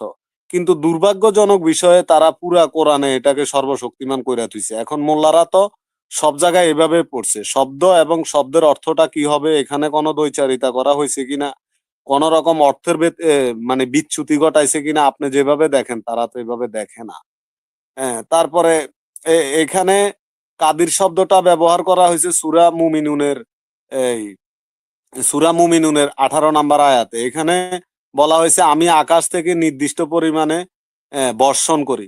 দেখেন এইখানেও কিন্তু আবার কাদির শব্দের অর্থটা তারা ঠিকঠাক মতনই করছে, মানে যেখানে যেখানে করার দরকার, কিন্তু হ্যাঁ, ওইখানে ওইখানে তারা কেন ওইখানে করে দিছে রাখছে? নির্দিষ্ট পরিমাণ, ওইখানে ঠিকই দিছে পরিমাণ আল্লাহ সবকিছু মেপে ঝেপে পরিমাণ মতো করে। সেখানে যা খুশি তাই, সর্বশক্তিমান মানে যা খুশি তাই করে, এটা তো আর বোঝানো হইতেছে না, হইতেছে? কিন্তু এরা কিন্তু সেইটাই না, বোঝানোর এখানেও চেষ্টা করতেছে বারবার। হ্যাঁ, জি স্যার, জি জি। তাহলে এখানে যে যে জায়গাতে তারা এখানে নির্ধারিত ভাবে, যেমন আল্লাহ আকাশ থেকে পরিমাণ মতো পানি বর্ষণ করেন, এখন এটা পরিমাণের বাইরে গেলে তো আমরা আসলে ডুবে মরে যাব। আল্লাহ পরিমাণ মতোই পানি বর্ষণ করেন, এর বেশিও না কমও না। কম হইলে আমাদের ফল ফলাদি হবে না, বেশি হইলে আমরা ডুবে মরে যাব। কিন্তু স্যার আপনি যখন বলতেছিলেন আমি আসলে আপনার সাথে একমত হব নাকি দ্বিমত হব, সে বিষয়টাতে আমি খুবই সন্দিহান অবস্থায় ঢুকে আমি এই সূরাগুলাতে যাই দেখলাম যে ঠিকই তো, এই সমস্ত জায়গায় যদি আসলেই তারা এখানে কাদিরের অর্থ কইরা তুই তো সর্বশক্তিমান, তাহলে এটা মিলতেছে না। যেখানে তারা নাম না না লিখলে নাই হয় সেখানে কিন্তু তারা ঠিকই লিখা গেছে, কিন্তু অন্য জায়গায় শুধু সর্বশক্তিমান, শুধু সর্বশক্তিমান। আর এই মোল্লারা বৈশা বৈশা শুধু সর্বশক্তিমানের ব্যাখ্যা দিচ্ছেন। আজব বিষয়, তারা কখনো দেখে নাই। অথচ আমরা মোল্লাও না মুন্সিও না, আমরা মাদ্রাসা তো পড়ি নাই, কিন্তু আমরা এটা বাইর করতে গেছি। তারপরে এখানে যে স্যার আপনি বলছিলেন যে সূরা ইয়াসিনের যে বিষয়টা, যে এখানে সূরা ইয়াসিনে যে চলে আসছে যে বিষয়টা, এটা তাকদিরুল আজিম। তাকদির যে শব্দটা, তাকদির শব্দটা নিশ্চয় এটা অতি গুরুত্বপূর্ণ একটা শব্দ। তাকদির হচ্ছে একজন ইঞ্জিনিয়ার একটা 10 তালা বিল্ডিং তুলবে, এই বিল্ডিংটা 10 তালা পর্যন্ত উঠবে, এটার যে স্ট্রাকচার, এটার যে নকশা তৈরি করা, এটা মাটির কতটুকু নিচের থেকে মাটির কত ফুট উপরে যাবে, এটাই হচ্ছে এটা বুঝা যেমন বিষয়, তাকদির বুঝাটাও একই বিষয়। তাকদির কিন্তু তাকদিরের সাথে আল্লাহ আলিম শব্দটা নিয়ে আসছে। তাকদিরের সাথে আল্লাহ আলিম শব্দটা নিয়ে আসছে, কারণ এটা বিশেষ জ্ঞান না থাকলে কোনো কিছু করার আগেই যে এটার পরিকল্পনা করতে হয়, আলিম শব্দটা এখানে চলে আসছে। তাহলে আপনি যে আলিম শব্দটা, আলিমের পরে আল্লাহর মহাগুণবাচক আরো 2-1টি শব্দ থাকে এ মানে তাকদিরের পরে, এটা একা থাকে না। এই জিনিসগুলা তারা দেখে নাই। আর ভারসাম্য রক্ষা করার জন্য, ভারসাম্য হচ্ছে ওই জিনিস যেটা হচ্ছে পাল্লার এক পাশে দিলে এটা উঠে যায়, অন্য পাশে যদি আবার সমান কিছু দেয় পাল্লাটা সমান হয়। যেমন আমি যদি চাঁদপুর থেকে বরিশাল যাই, নৌকার এক মাথায় যদি আমরা 30 জন ভ্রমণ করলে পুরা নৌকায় ছড়িয়ে ছিটিয়ে বসতে হবে। 30 জন নৌকার এক মাথায় গেলে এটা ডুবে যাবে। এটা হচ্ছে যে মিজান, এটা হচ্ছে মিজান। অনেকে এটাকে পাল্লা হিসাবে নেয় বা যে যার মতোই নেয়, এটা হচ্ছে তার তার ব্যাপার। তাহলে এখানে সবকিছু সূরা কামারের মধ্যে আবার এখানে তাকদির শব্দ আসছে। আমি সবকিছু সৃষ্টি করেছি নির্দিষ্ট পরিমাপ অনুযায়ী। এই যে সূরা কামারের মধ্যে এটা আবার পরিমাপ করছে, কিন্তু এই শব্দটা কোরআনে অসংখ্যবার আসছে। দুর্ভাগ্যবশত তারা মানে বিশেষ বিশেষ কিছু জায়গায় শুধু এটাকে পরিমাপ করে গেছে, বাকি সকল জায়গায় তাদের যেমনে মন চাইছে এমনি তারা এটা অনুবাদ করে গেছে। এই সমস্ত দ্বৈচারী অনুবাদ যারা করছে তাদেরকে আমরা ধিক্কার জানাই। এবং আপনি যে বিষয়গুলা বলছেন এতক্ষণ পর্যন্ত, এতক্ষণ পর্যন্ত আমি যা শুনলাম, এটা বুঝতে গেলে এমন একটা জ্ঞানের দরকার হবে, যেমন আমরা সুইয়ের ছিদ্র দিয়ে সুতা ঢুকাই, তখন আমাদের মেজাজ গরম থাকলে আমরা এটা কখনো ঢুকাইতে পারবো না। এটা সূক্ষ্ম একটা জ্ঞানের দরকার আছে। হ্যাঁ, অনুরূপ ভাবে সুইয়ের ছিদ্র দিয়া যে ব্যক্তি মানে সুতায় ঢুকাইতে গেলে যেমন মাথা ঠান্ডা করতে হয়, আপনি যে বিষয়টা আজকে তুলে আনছেন, ঠিক এরকম মাথা ঠান্ডা রাখে বিষয়টা বুঝতে হবে এবং খুবই ধীর স্থিরে একদম তার তিলের সাথে আস্তে আস্তে বুঝতে হবে, নয়তো আপনার কথাগুলো তাদের মাথার উপর দিয়ে যাবে। যেমন এই যে মোল্লাদের মাথার উপর দিয়ে গেছে, তারা সব জায়গায় কাদিরের অর্থ কইরা তুইছে সর্বশক্তিমান, আবার তারা এটার ব্যাখ্যাও দিতেছে, আবার এটার ব্যাখ্যা কোরআন থেকে না মিলাইতে পেরে এখানে তারা হাদিস নিয়ে আসছে। আশ্চর্য বিষয়, আপনি কোরআন থেকে সমাধান দেন। এই যে আপনি এতক্ষণ পর্যন্ত স্যার কোরআন থেকে এটার একটা সমাধান বাইর করছেন, আমি আপনার একজন ছাত্র হিসাবে আপনি যেতটুকু গোছাই আনছেন, আপনার জ্ঞানটা আমি ধার করে, আমার জ্ঞান যুক্ত করে আমিও কোরআন থেকে এতটুকু পাইছি যেভাবে আপনি বলছেন। কিন্তু তারা এখানে জ্ঞান খাটা না, ওই যে তাদের বাপ দাদারা যেটা লেখা তুইয়া গেছে এটাই ঠিক, নিজেরা কোনো জ্ঞান খাটাইবে না, তার কারণ তাদের অন্তর তো তালাবদ্ধ। জি স্যার, ধন্যবাদ আপনাকে আমাকে সুযোগ দেওয়ার জন্য, যেহেতু অতিথি হিসাবে আরেকজনকে আপনি যুক্ত করছেন, তিনি নিশ্চয়ই কিছু বলবেন।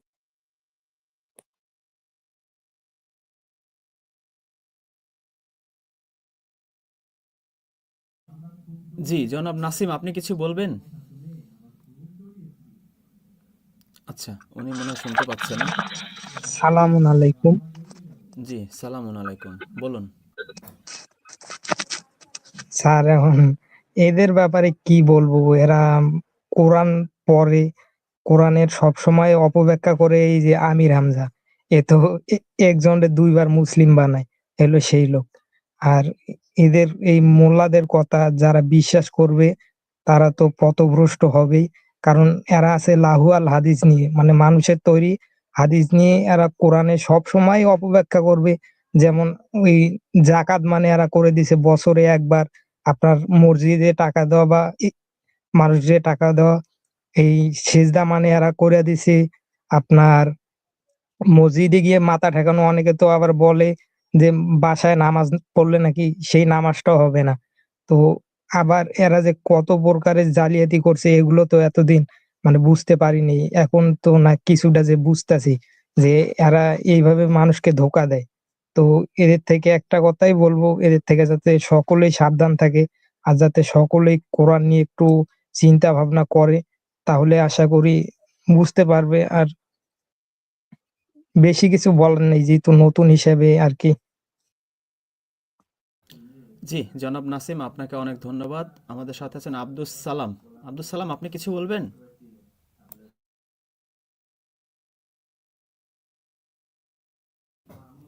আচ্ছা, তিনি সম্ভবত শুনতে পাচ্ছেন না। আমাদের চট্টগ্রামের সুপ্রিম লিডার, আপনি খুব সুন্দর করেই অল্প কথা এক্সপ্লেন করেছেন যে আসলে কাদির শব্দ সিঙ্গেলি যেখানে ইউজ করা হয়েছে, ইভেন সূরা কদরের মধ্যেও, সেখানে আল্লাহ নির্ধারণ, পরিমাপ, মেজারমেন্ট, এই বিষয়গুলো আল্লাহ বলেছেন। আল্লাহর পৃথিবীতে বা মহাবিশ্বে কোনো কিছুই মানে বিশৃঙ্খলভাবে কোনো কিছুই করেন না, সব কিছু সুন্দর একটা সিস্টেমেটিক ওয়েতে আল্লাহ রাব্বুল আলামিন করেন। সেই চমৎকার ফিলোসফি, সাইকোলজি, সেই দর্শন তত্ত্বটাই কোরআন থেকে আমরা বুঝতে পারতাম যদি আমরা এই ইন্নাল্লাহ আলা কুল্লি শাইইন কদির এই আয়াত অথবা কাদির শব্দ কোরআনে কোথায় কোথায় আছে সেই আয়াতগুলো নিয়ে একটু চিন্তা করতাম। বেশি সময় তো লাগে না, সর্বোচ্চ 10 মিনিট বা 20 মিনিট, যে কোরআনে এই কাদির শব্দ কোথায় আছে, তাকদির কোথায় আছে, মুক্তাদির কোথায় আছে, এটা দিয়ে আল্লাহ আসলে কি সব সময় সর্বশক্তিমান বুঝিয়েছে। মোল্লারা যে অর্থ করেছে সেই অর্থ ধরেও কিন্তু আগানো যায়। আচ্ছা, সর্বশক্তিমানে যদি হয় তাহলে অন্যান্য জায়গায় নির্ধারণ কেন লিখেছে, পরিমাপ কেন লিখেছে? সূর্য চলতেছে, সূর্যের একটা আল্লাহ রাব্বুল আলামিন নির্ধারণ করে দিয়েছেন তার পরিমাপ, সে কোথায় কোথায় যাবে, কতটুকু স্পিডে যাবে, সব কিছু মেজারমেন্ট আল্লাহ করে দিয়েছেন। তাহলে নিশ্চয়ই আমাদের লাইফেও এরকম এটা অ্যাপ্লিকেবল। আমাদের পৃথিবীতে আমরাও কিভাবে আসব, আমার হাত পা কেমন হবে, আমার মানসিকতা কেমন হবে, আমার বুদ্ধিবৃত্তি কেমন হবে, এবং আমি যদি এই সিস্টেমেটিক ওয়ে অনুযায়ী চলি এবং আল্লাহর দিকে ঝুঁকি, আল্লাহ অভিমুখী হই, তাহলে আমার ফিনিশিংটাও সুন্দর হবে, জান্নাতি হব। আর যদি আমি এই সব ডিসিপ্লিন করি, মানে বিশৃঙ্খলা করি, এই নির্ধারিত যে পরিমাপ, সব কিছুর যে সিস্টেমেটিক ওয়ে আল্লাহ দিয়েছে সেটা ব্রেক করে আমার মন মতো, আমার এই যে খায়সাত, আমার যা মন চায় তাই করি, তাহলে আমার কপালে শনি আছে। আল্লাহ বলেছেন যে তুমি কি তাকে দেখেছো যে তার হাওয়াকে, যে তার খায়লাতকে, খায়সাতকে, মনের ইচ্ছাকে ইলা বানিয়ে নিয়েছে। আমরা সেদিন ইলা আলোচনা এটা করেছিলাম। তো আমরা এরকম যদি ইলা বানিয়ে নেই, যা মন চায় তাই করি, আল্লাহ যা মন চায় তাই করবে, তাহলে এটা আমার খারাপ হবে কেন? আল্লাহ যা মন চায় তাই করতেছে, আমিও যা মন চায় তাই করব না? আল্লাহ বারবার আমাদের বোঝাচ্ছে, দেখো আমি সব কিছুই সুন্দর সিস্টেমেটিক ওয়েতে করি, তুমিও সব কিছু সাজিয়ে গুছিয়ে পরিপাটিভাবে সুন্দর করে করো। এবং আমি যখনই কোনো কিছু করি আমি কিন্তু হাকিম, আজিজুল হাকিম। যখন আমি শক্তির বিষয়টা নিয়ে আসি তখন আমি প্রজ্ঞার সাথে করি, আমি ক্ষমার সাথে করি, গাফুরের সাথে করি। তোমরা সব কিছু যখন শক্তি প্রয়োগ করতে চাইবে, আজিজ যখন হইতে চাইবে, তখন তোমরা এই হিকমার সাথে করিও, আজিজুল হাকিম হওয়ার চেষ্টা করিও। আজিজুল যা মন চায় তাই করো না। তো এই যে কোরআনের আয়াতগুলো দিয়ে আল্লাহ এত চমৎকার জিনিস শিক্ষা দিতে চেয়েছেন, আপনি খুব সুন্দর করে বলেছেন। এর মধ্যেও একজন লিখেছে সে বিজ্ঞান দিয়ে বুঝাবে। সে কি, আপনি আমাকে ফোন দিয়েন বুঝাবো বিজ্ঞান দিয়ে। ভাই, আপনারে বুঝানোর মতো ক্ষমতা আমার হয় না। আপনি এই এপিসোড আবার প্রথম থেকে দেখেন। মাথার মধ্যে লাহুয়াল হাদিস নিয়ে এই আমাদের এপিসোড বোঝা যাবে না, বুঝছেন? ওই মাথার মধ্যে লাহুয়াল হাদিস ঝেড়ে ফেলে তারপর আমাদের কথা মনোযোগ দিয়ে শুনতে হবে।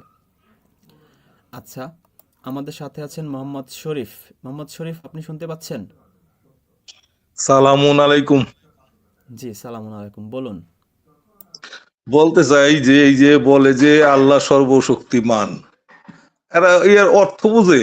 আমি মনে করি এরা অর্থ বোঝে না। এরা হলো বোকা। বোকা মানে এরা মূর্খ, এরা বোঝে না। কি কারণে বোঝে না? এরা যদি বুঝতো যে আল্লাহ সর্বশক্তিমান, তো এরা এত মিথ্যা কথা বলে কেন? যে মিথ্যা না কথা না বইলা বইলা না, শরীফ ভাই, সর্বশক্তিমান ওদের কথা মেনে নিয়ে যদি বলি আল্লাহ সবকিছু যা মন চায় তাই করে, তাহলে আল্লাহ কি এত বড় পাহাড় বানাইতে পারে যেটা আল্লাহ সরাইতে পারে না? তখন কি উত্তর দিতে না না পারবে? স্যার, এটা তো কখনোই পারে না। আল্লাহ উত্তর একটা দিতে পারবে? নির্ধারিত সময় দিছে। আল্লাহ বারবার কোরআনে বলতেছে যে তোমগো একটা নির্ধারিত সময় দিছি, তোমরা যা মন চায় তা করো। তা ফেরাউন তো এত শক্তি পাইলো কই থেকে? যদি আল্লাহ যদি সর্বশক্তিমান হয় তাহলে ফেরাউন, নরমুদ, আবু জাহেল, উকবা, সাহেব এরা তো ক্ষমতা পাইলো কই থেকে? আল্লাহ তো তাদেরকে বলছে যে দুনিয়াতে তোমরা ইচ্ছা মতো করো, তোমাদের জ্ঞান দিছি, বিবেক দিছি, বুদ্ধি দিছি, তোমরা করো, কোনো অসুবিধা নেই। তো তোমাকে একদিন ফিরে আইতে হইব আমার উপকূলে। আল্লাহ একটা নির্দিষ্ট সময় দিছে। এরা তো মনে করতে কথায় কথায় মনে করতে সকালে কয়েক কথা, বিকালে কয়েক কথা। এরা তো মনে করতে এত মন করা কথা বলে। এরা তো কোরআন দিয়ে একটা কথা বলে না।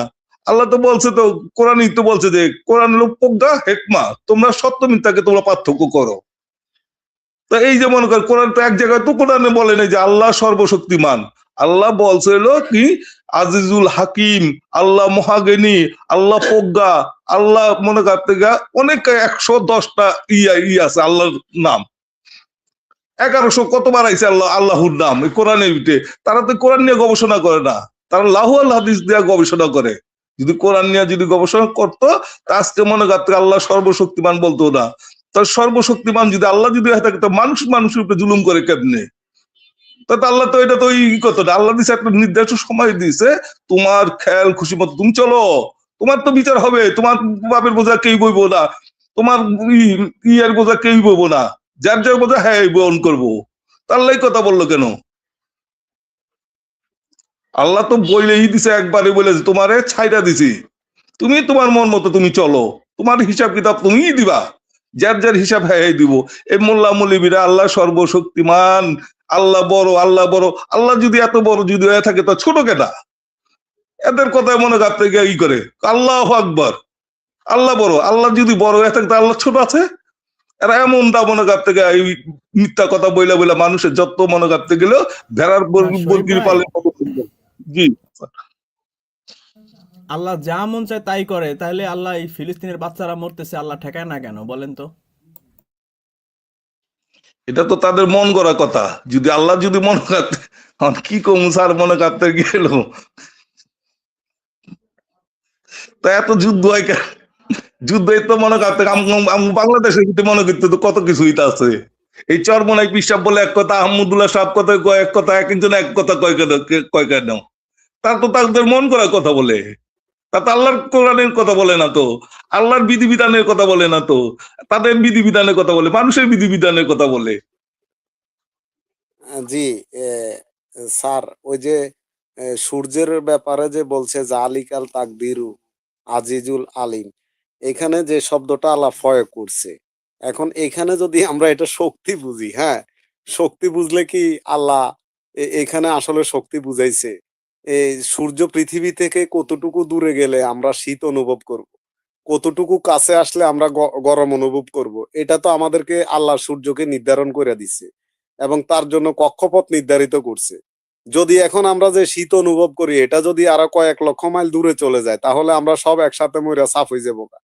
আবার যদি গরমকালে আমাদের যেতটুকু কাছে আছে তার থেকে আরো কয়েক লক্ষ কোটি মাইল কাছে আসে, তাহলেও আমরা সব মইরা সাফ হয়ে যাব।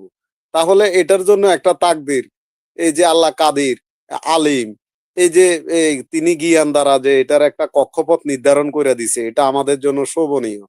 আরেকটা জিনিস আমরা দেখতে পাই যে এই আমাদের যে ঘরে হাঁস মুরগি আছে এগুলো একটা ডিম দেয় ৮০-৯০ গ্রাম, ১০০ গ্রাম, কিন্তু উট পাখি একটা ডিম দিতেছে একটা বলের সমান, ফুটবলের সমান। তাহলে যদি উট পাখিটা যদি আল্লাহ কাদির হয়ে যদি কোনো এরকম বড় করে না দিতেন আর মুরগির ডিম যদি ৮০ গ্রাম করে না দিতেন, তাহলে মুরগির ঘরে উট পাখি হইতো আর উট পাখির ঘরে মুরগি হইতো। হ্যাঁ, আল্লাহ তো সবকিছু হিসাব কিতাব কইরা, হ্যাঁ, আল্লাহ কাদির হয়ে সবকিছুর একটা ব্যালেন্স এবং সবকিছুর একটা হিসাব কিতাব করে দিছে। এখানে কি শক্তির বিষয়টা আসে নাকি হিসাবের বিষয়টা আসে? এদের মাথায় আসলে কি আছে? তাদের মাথায় আসলে কি আছে? তারা কি বুঝে? কি ব্যাখ্যা দেয় তারা?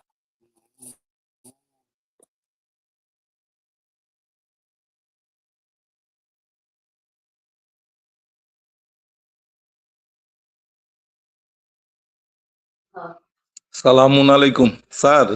আল্লাহ বারবার বলতেছে যে আমি ইচ্ছা করলে তোমার আমি হেদায়েত দিতে পারি, আবার ইচ্ছা করলে তোমার নাও হেদায়েত দিতে পারি। আল্লাহ এটা হলো ইচ্ছা, এটা কোন আল্লাহ সর্বশক্তিমান না তো। আল্লাহ ইচ্ছা করলে মনে হয় আপনাকে পথভুষ্ট করবো, আবার ইচ্ছা করলে আল্লাহ হেদায়েত দিব। আল্লাহ ইচ্ছা করলে মনে হয় আপনি গেলে বৃষ্টি দিব, ইচ্ছা না করলে বৃষ্টি দিব না। এটা তো আল্লাহ তো কোনোই না তো। আল্লাহ ইচ্ছা করলে মনে হয় বাতাস দিব, আল্লাহ ইচ্ছা না করলে বাতাস দিব না। এরা বলে আল্লাহর হুকুমে মনে হয় আপনাকে এটা ওইটা না। আল্লাহ ইচ্ছা করে, একটা ইচ্ছা করে না। আল্লাহর হলো হুকুম দেওয়া মনে হয় আপনাকে করছে, সৃষ্টি করছে দুনিয়া। আল্লাহ বলছে হয়ে গেছে, কিন্তু এটা তো কিন্তু মনে হয় আপনাকে এটা তো কোনোই না তো, সর্বশক্তিমান না। আল্লাহর ইচ্ছা করলে মনে করে মোল্লাদের হেদায়েত দিতে পারে, আবার ইচ্ছা না করলে মনে করে আপনাকে আমি হেদায়েত নাও দিতে পারে। তাদের কপালে যদি মনে হয় আপনাকে যে বলছে না, তাদের কানকে অবদ্ধ করে দিছি, তাদের দিলকে তালাবদ্ধ অবদ্ধ করে দিছি, এদেরকে এই অবস্থা। তারা কোরআন নিয়ে গবেষণা করে না, কোরআন নিয়ে চিন্তা ভাবনা করে না। এরা শুধু একমাত্র লাহু আল হাদিস দেওয়া মনে করতে কিভাবে মানুষের পথ ভ্রষ্ট করবো সেই চিন্তা ভাবনা। আমরা ওই লাহু আল হাদিস মানি না, মানুষের হাতের লেখা আমরা হাদিস মানি না। একমাত্র কোরআন, আল্লাহর বিধান, এটি আমরা মানতে চাই। আল্লাহর বিধান অনুযায়ী আমরা চলতে চাই। আমরা ওই লাহু আল হাদিস আমরা মানি না, আর লাহুল হাদিস দিয়ে আমরা চলবো না। আল্লাহ তো সূরা বিয়ের ভিতরে লোকমানের ভিতরে বলছে ৬ নম্বর আয়াতে, এটি লাহু আল হাদিস, অনর্থক কথাবার্তা, বেহুদা কথাবার্তা। এই বেহুদা কথাবার্তা আমরা শুনতে রাজি না। আচ্ছা স্যার, আপনি যদি কোরআনে যে শক্তি বলতে মানে শারীরিক শক্তি বলতে যে জিনিসটা আল্লাহ কোরআনে বুঝাইছেন, সেটা হচ্ছে সূরা আনফালের ৬০ নম্বর আয়াত।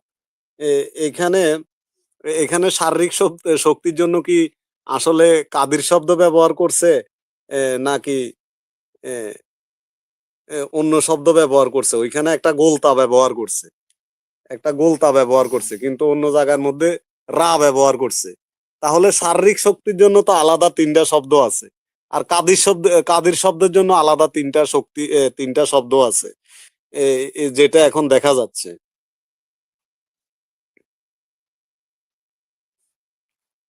শারীরিক শক্তি বুঝাইতে আসলে আল্লাহ মূলত গোলতাটাই ব্যবহার করছে, কিন্তু না, তারা সব জায়গায় এখানে অনেকে আজকে একটু আশ্চর্য হচ্ছে যে কি রে, আল্লাহ সর্বশক্তিমান, এরা বলতেছে না সবকিছু করার শক্তি নাই, তাহলে কেমন হইলো? আল্লাহ কি অপারগ? না, বিষয়টা একটু ডিপলি আপনার বুঝতে হবে। এখানে আমরা আজকে অপারগতা প্রকাশ করতে বসিনি, আমরা বোঝাতে চাইছি আল্লাহ যা কিছুই করুক না কেন, আল্লাহ একটা সিস্টেমেটিক ওয়েতে করে, কাদির করে, পরিমাপ করে, ম্যাপিং করে তারপর করে। আল্লাহ যা মন চায় তাই করে না। এটা হচ্ছে ফার্স্ট কথা। আর সেকেন্ড কথা কি, যা মন চায় তাই করে, সেটা কিভাবে? এই যে হিদায়তের কথা একটু আগে বললো, আমি গতকালকে মেবি একটা ভিডিও বানিয়েছি যে আল্লাহ ৮ শ্রেণীর মানুষকে হিদায়ত দেয় না, আবার ৮ শ্রেণীর মানুষকে হিদায়ত দেয়। সেই ক্ষেত্রে আল্লাহ ইন্টারাপ্ট কিভাবে করে? আল্লাহ বলছে যারা জালিমদের আল্লাহ হিদায়াত দেয় না, মিথ্যাবাদীদের আল্লাহ হিদায়াত দেয় না। দেখছেন, আল্লাহ যে যা মন চায় তাই করে, তার মধ্যেও কিন্তু এই কাদির আছে, মানে ম্যাপিং আছে, সিস্টেমেটিক ওয়ে আছে। আল্লাহর মন চাইছে আল্লাহ আবু জেহেলকে হিদায়ত দেবে, ওমরকে দেবে না, এরকম না। আল্লাহর দেখেন প্যাটার্নটা ভালো করে বোঝার চেষ্টা করেন। আল্লাহ যা মন চায় তাই করে, তার মধ্যে প্যাটার্নটা কত চমৎকার, যে আল্লাহ যাকে ইচ্ছা হেদায়েত দেয়, যাকে ইচ্ছা দেয় না। এই আয়াত কোরআনে অজস্র বার আছে। গতকালকে আমাদের না আজকেই আমরা আপলোড করেছি যে কাকে হেদায়েত দেয়, কাকে হেদায়েত দেয় না। আপনি জালিম হইলে আপনাকে হেদায়েত দিবে না।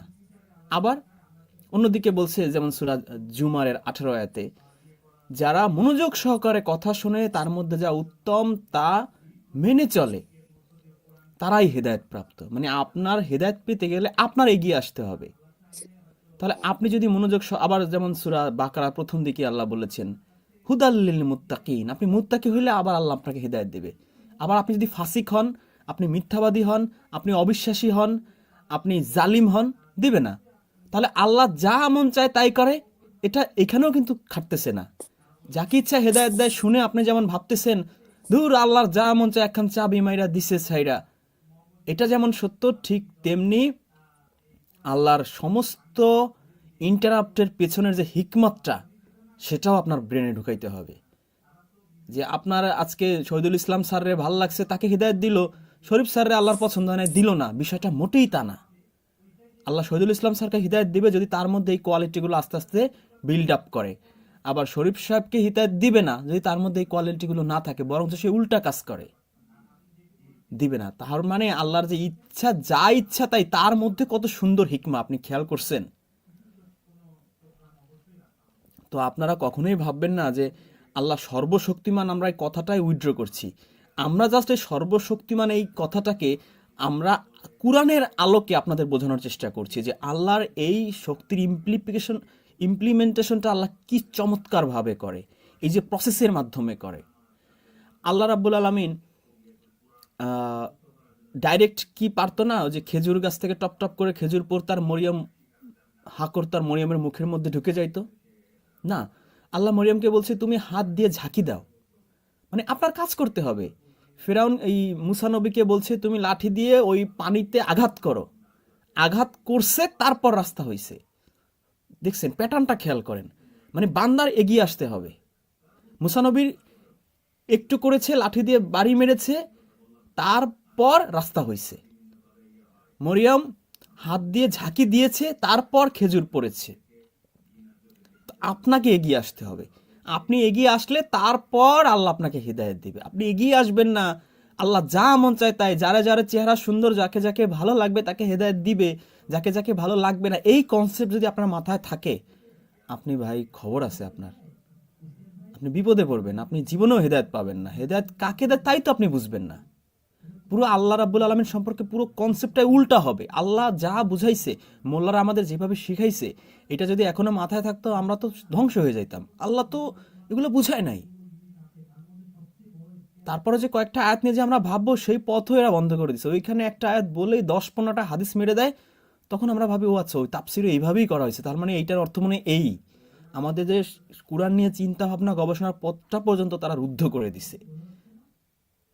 এ কারণে এত প্রবলেম। এই জন্য দেখেন মানুষ হেদায়েতের দোয়া করে, এই হুজুর একটু দোয়া করে আল্লাহ যেন হেদায়েত দেয়। আবার অনেক সময় আমরা একটু কিছু থেকে কিছু হলেই বলি আল্লাহ তোকে হেদায়েত দিক। না, মানুষ জানেই না। আমার মনে হয় পৃথিবীর 99.99% মুসলিম জানেই না যে আল্লাহ যাকে ইচ্ছা হেদায়েত দেয়, যাকে ইচ্ছা দেয় না। এর মধ্যেও হিকমত আছে, এর মধ্যেও শর্ত আছে, শর্ত প্রযোজ্য। শর্তগুলা কি কি জানেই না হুদাই। জি শহীদুল স্যার আর মোহাম্মদ শরীফ স্যার, আপনারা যদি কিছু বলতে চান। জি স্যার, আপনি যে জিনিসটা ক্লিয়ার করছেন এটা দর্শকদের জন্য অত্যন্ত মানে ভালো হয়েছে, এই জন্য যে আল্লাহর শক্তি নাই এটা প্রমাণ করার জন্য আজকের এই এপিসোড নয়। আসলে মূলত কাদির শব্দের অর্থ কি সেটাই খোঁজা এবং সেটা বাইর করাটাই হচ্ছে আজকের এই এপিসোড বা রিবাটাল। আপনারা এটা অন্তত বুঝে নিবেন যে কাদির শব্দের অর্থ হচ্ছে সকল কিছু পরিমাপ করে তারপরে সুনির্দিষ্টভাবে সেট আপ করা, এটাই হচ্ছে কাদির। যেমন আমি একটা বিল্ডিং করব, 10 পরিবার থাকবে, এখন 10 পরিবারের জন্য 10টা রুম করলাম, 200 বাথরুম করলাম, তাহলে তো এটা ভাই পরিমাপ হইল না। তাদের 200 বাথরুম তো 10 পরিবারের প্রয়োজন হবে না। তাহলে তাদের কয়টা বাথরুম লাগবে, আর তাদের কয়টা থাকার রুম লাগবে, কয়টা রান্নার রুম লাগবে, এই যে সবকিছুর একটা ব্যালেন্স করা, একটা পরিমাপ করা। তারপরে আমি ডিমের উদাহরণ দিলাম, এইগুলো আর কি। যেমন একটা আম গাছে যে বীজ, ওই বীজটার ওজন 100 গ্রাম, কিন্তু আমরা যে ধনিয়া বীজ ব্যবহার করি, একটা ধনিয়াতে যদি এরকম একটা বীজ ধরতো যে 100 গ্রাম, মানে যেটা গাছের ওজন হচ্ছে কত, 2 গ্রাম, আর তার ফলের ওজন যদি হয়ে যায় মনে করেন 200 গ্রাম, তাহলে তো ওইটা হবে না রে ভাই। এই সমস্ত ক্ষেত্রে আল্লাহ যে হিসাব নিকাশ করে, যে ভারসাম্য আহ, রক্ষা করে আল্লাহ তার যে জ্ঞান খাটিয়ে যে জিনিসটা, যে কাজটা করছেন, সেই সমস্ত ক্ষেত্রে আল্লাহ কাদির শব্দটা ব্যবহার করছেন। অর্থাৎ পরিমাপ করে আল্লাহ সবকিছু করেছেন, এটার একটা পরিমাণ করেছেন। কিন্তু শারীরিক যে সক্ষমতা, যে শক্তি, সেটা বুঝাইতে আল্লাহ কোরআনে ব্যবহার করছে কুদরা বা কুদরত ব্যবহার করছেন। আর একটা জিনিস হচ্ছে বাস, এটা হচ্ছে যে আঘাত করার যে শক্তি বা যুদ্ধ শক্তি, এটাকে করা হয়েছে বাস। হ্যাঁ, বাস আমরা যেমন বাস করি, এটা একটা শক্তির বিষয় আছে। তারপরে ইজ্জা শব্দটা ব্যবহার করেছে পরাক্রম, সম্মানজনক শক্তি হিসাবে, এটা হচ্ছে ইজ্জা বা ইজ্জত আর কি, যাই হোক।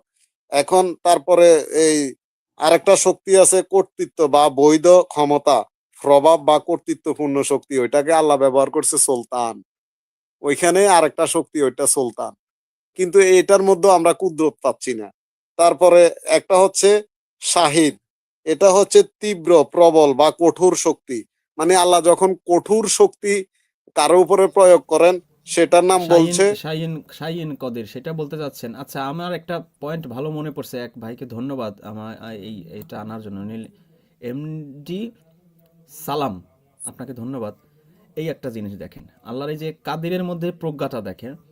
আল্লাহ বলছে সূরা হুজুরাতে যে আমি চাইলে আমি তোমাদের সবাইকে এক জাতি করে দিতে পারতাম। এই যে আমরা দেখছি চাইনিজ, জাপানিজ, এই যে ইন্ডিয়ান, এই যে আজকে মুস্তাফিজরে বাদ দিচ্ছে, সেটা নিয়ে দুই দেশের মধ্যে কি যুদ্ধ অবস্থা, পাঠাবেই না, বাংলাদেশে ক্রিকেট খেলতে দেবে না, পুরো ভয়ঙ্কর অবস্থা চলতেছে, পুরো রাষ্ট্র কাঁপায় ফেলছে দুটার দেশ, এই অবস্থা। যদি এরকম এক জাতি হইতো, তুমি ইন্ডিয়ান, আমি বাঙালি, তুমি পাকিস্তানি, তুমি শ্রীলঙ্কান, তুমি আমেরিকান, তুমি চাইনিজ, এই যে জাতি বিভেদ, আল্লাহ চাইলে তো সবাইকে এক করে দিলে আরো সুন্দর হইতো না? রাইট? আল্লাহ চাইলে করতে পারতো, আল্লাহ চায় নাই কেন? এই যে আল্লাহ যা খুশি তাই করে, তাহলে এটা কেন করলো না? এটা করলে সুন্দর হইতো। আপনার কমন সেন্সে বলে এটা করলে সুন্দর হইতো, আমার কমন সেন্সও তাই বলে। আল্লাহ কেন করে না এই প্রশ্ন আসে না? এই প্রশ্নের উত্তর আল্লাহ দিয়ে দিছে, কুরআনেই দিয়ে দিছে। আল্লাহ বলছে আমি করি নাই কেন? যাতে তোমরা একজন আরেকজনের সাথে পরিচিত হইতে পারো, ফার্স্ট। এরপরে আরেকটা হিকমত আছে কি, আল্লাহ এর মাধ্যমে দেখতে চান তোমাদের মধ্যে কে সবচেয়ে বেশি মুত্তাকি। যদি সবাই এক জাতি হইতো, এই আমাদের সুপিরিয়রিটি কমপ্লেক্সে আমরা ভুগতাম না। আমরা সুপিরিয়রিটি কমপ্লেক্সে ভুগি, আমি মার্কিনীরা সবচেয়ে হাই লেভেলের, বা এই যে ব্রিটিশরা ছিল এক সময় সবচেয়ে সভ্য জাতি দাবি করতো নিজেদেরকে, বা আরবরা যখন ওদের ক্ষমতা ছিল, আরবরা হচ্ছে পৃথিবীর সবচেয়ে বেস্ট জাতি, বেস্ট নেশন। আমরা বাঙালিরাও প্রায় বলি আমরা বীরের জাতি, আমরা ওই জাতি সেই জাতি, কিন্তু আমরা যে মির্জাফরেরও জাতি সেটা ভুলে যাই। Anyway, jokes apart. তো সব জাতির মধ্যে কিন্তু ইগো ক্রাইসিস থাকে, সুপিরিয়রিটি কমপ্লেক্স থাকে। তো আল্লাহ এইখানে এসে আমাদের চমৎকার একটা হিকমত দিচ্ছেন কি, দেখো এই সুপিরিয়রিটি কমপ্লেক্সে তোমরা ভুগো না। তুমি নিজেকে যতই মর্যাদাবান দাবি করো, যতই সম্মানিত দাবি করো, যতই শ্রেষ্ঠ জাতি বলো না কেন, আমার চোখে সেই সবচেয়ে সম্মানিত, সেই সবচেয়ে মর্যাদাবান, যে সবচেয়ে বেশি মুত্তাকি। দেখেন আল্লাহর হিকমতটা কোথায়। এই সুপিরিয়রিটি কমপ্লেক্স, ইগো ক্রাইসিস, এইটার মধ্য থেকেই আমাকে চিন্তা করতে হবে না আমি বীরের জাতি, বা আমি সভ্য জাতি, বা আমি বেস্ট ইন্টেলিজেন্ট জাতি, এইটা আল্লাহর চোখে ইম্পর্টেন্ট না। আল্লাহ দেখতে চায় আমি কত বেশি মুত্তাকি। মুত্তাকির যে 12-13টা কোয়ালিটি আছে, গুণ আছে, সেই তার কতগুলো গুণ আমি আমার মধ্যে ঢুকাইতে পারছি, তাহলেই আল্লাহর চোখে আমি হব বেস্ট। এবং আমি নিজেও একা জাতি হইতে পারি। যেমন সূরা ইব্রাহিমকে আল্লাহ বলছে কি, ইব্রাহিম নিজেই ছিল এক উম্মত। আপনি নিজে যদি এই গুণগুলো অ্যাচিভ করতে পারেন, আপনি নিজেই একটা জাতি, আপনি নিজেই হবেন একটা মিসাল, একটা এক্সাম্পল। যেমন ইব্রাহিমকে দিয়ে আল্লাহ কত এক্সাম্পল দিচ্ছে কোরআনে, এক্সাম্পল। আবার অনেক মানুষকে দিয়ে আমরা এরকম এক্সাম্পল দেই, কিন্তু যে বলি যে আরে ও তো ইসের মতো, ওই শেরশাহ, সে নবাব সিরাজউদ্দৌলা, বা ওই হারকিউলিসের মতো সাহসী, নেপোলিয়নের মতো দূরদর্শী, এরকম বলি না? ওই একটা ম্যানই কিন্তু একটা এক্সাম্পল হয়ে যায়, একটা জাতির মতো এক্সাম্পল হয়ে যায়। ফ্রান্সের এক্সাম্পল দিচ্ছি না, আমরা নেপোলিয়নের এক্সাম্পল দিচ্ছি, গ্রিসের এক্সাম্পল দিচ্ছি না, আমি সক্রেটিসের এক্সাম্পল দিচ্ছি। একটা মানুষই একটা জাতি হয়ে যায় যদি আপনি সেইভাবে নিজেকে গড়ে তুলতে পারেন। তো ওইভাবে যদি নিজেকে গড়ে তুলতে পারেন, আপনি নিজেই ইব্রাহিমের মতো একটা মিসাল হয়ে যাবেন, আপনি নিজেই একটা জাতি হয়ে যাবেন। তাহলে আল্লাহ যা খুশি তাই করে, কেন সবাইকে এক জাতি করলো না? সেইখানেও হিকমত, মানে আল্লাহ করে না সবকিছু, ওই যে সবকিছুই আল্লাহ এরকম মেজারমেন্টে, পরিমাপে, সিস্টেমেটিক ওয়েতে করে। এই বিষয়টা আমরা আমাদের মাথায় ভালো করে ঢুকাই নেই। আল্লাহ যা খুশি তাই করে না, করতে পারে কিন্তু করে না।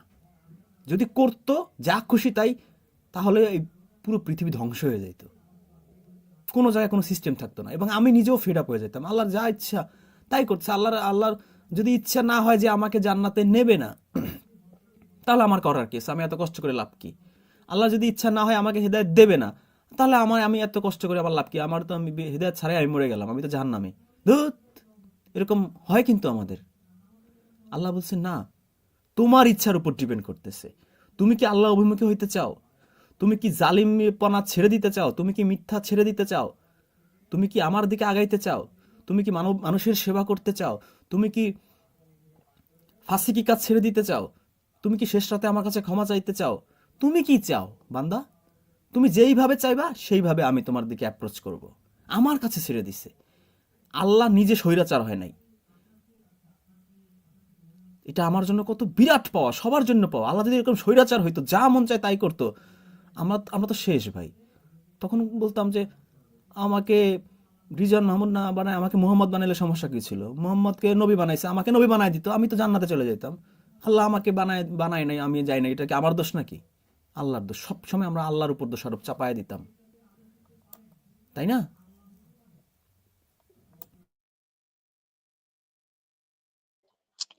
সালামুন আলাইকুম। ওই কথা আল্লাহ বলতেছে, ওই লোকের চেয়ে উত্তম কথা কে বলে যে নাকি আল্লাহর দিকে মানুষকে ডাকে? তা স্যার, আপনি মনে করেন যেভাবে কোরআন দিয়া মানুষকে বুঝাইতেছেন, এভাবে অথচ মনে করেন আপনি মানুষ কিন্তু বোঝে না যে কোনটা সঠিক কোনটা আসল। আল্লাহ বলতেছে যে, বারবার বলতেছে যে ইচ্ছা, আর এগুলো ইচ্ছা করে না। এই ইচ্ছা করে আর ইচ্ছা করে না, এই জিনিসটা তো বোঝে। এই যে মনে করেন আপনি গেল মানুষ বিবাহ করে, এটা কি জ্ঞানের দ্বারা না মনে করেন শক্তির দ্বারা? ইচ্ছা করে বিয়ে করে, ইচ্ছা করে বিয়ে করে না। ইচ্ছা করে তালাক দেয়, ইচ্ছা করে তালাক দেয় না। এটা কি জোর জবরদস্তি? যদি জোর জবরদস্তি, তো আল্লাহ বারবার বলতেছে যে আমার ইচ্ছায় হয়, আমার ইচ্ছায় হয় না। এটি মনে করেন আপনি গেলে, এটি এদের মাথায় যদি মনে করেন হারা দিন যদি গিলার ভিতরে যদি দেন স্যার আপনি কোরআন দিয়ে, তারপর বুঝবো না। এরা বলবো কি, ওই লাউয়াল হাদিস দেখ কি বললো, ওইটি মনে করেন থেকে তাদের ইচ্ছা মতোই কথা বলে। তারা কিন্তু শক্তি খাটায় কথা বলে না, তার ইচ্ছা মতো, তাদের বিবেক দিয়ে কিন্তু কথা বলে না। তারা অবাঞ্ছনিক কথা দিয়ে তারা পথভ্রষ্ট করে মানুষরে। হ্যাঁ জি স্যার, আল্লাহ শাহীন কাদির, তিনি হচ্ছেন সব কিছুর পরিমাপ বা এখানে নির্ধারণ করে তিনি সবকিছু করেছেন।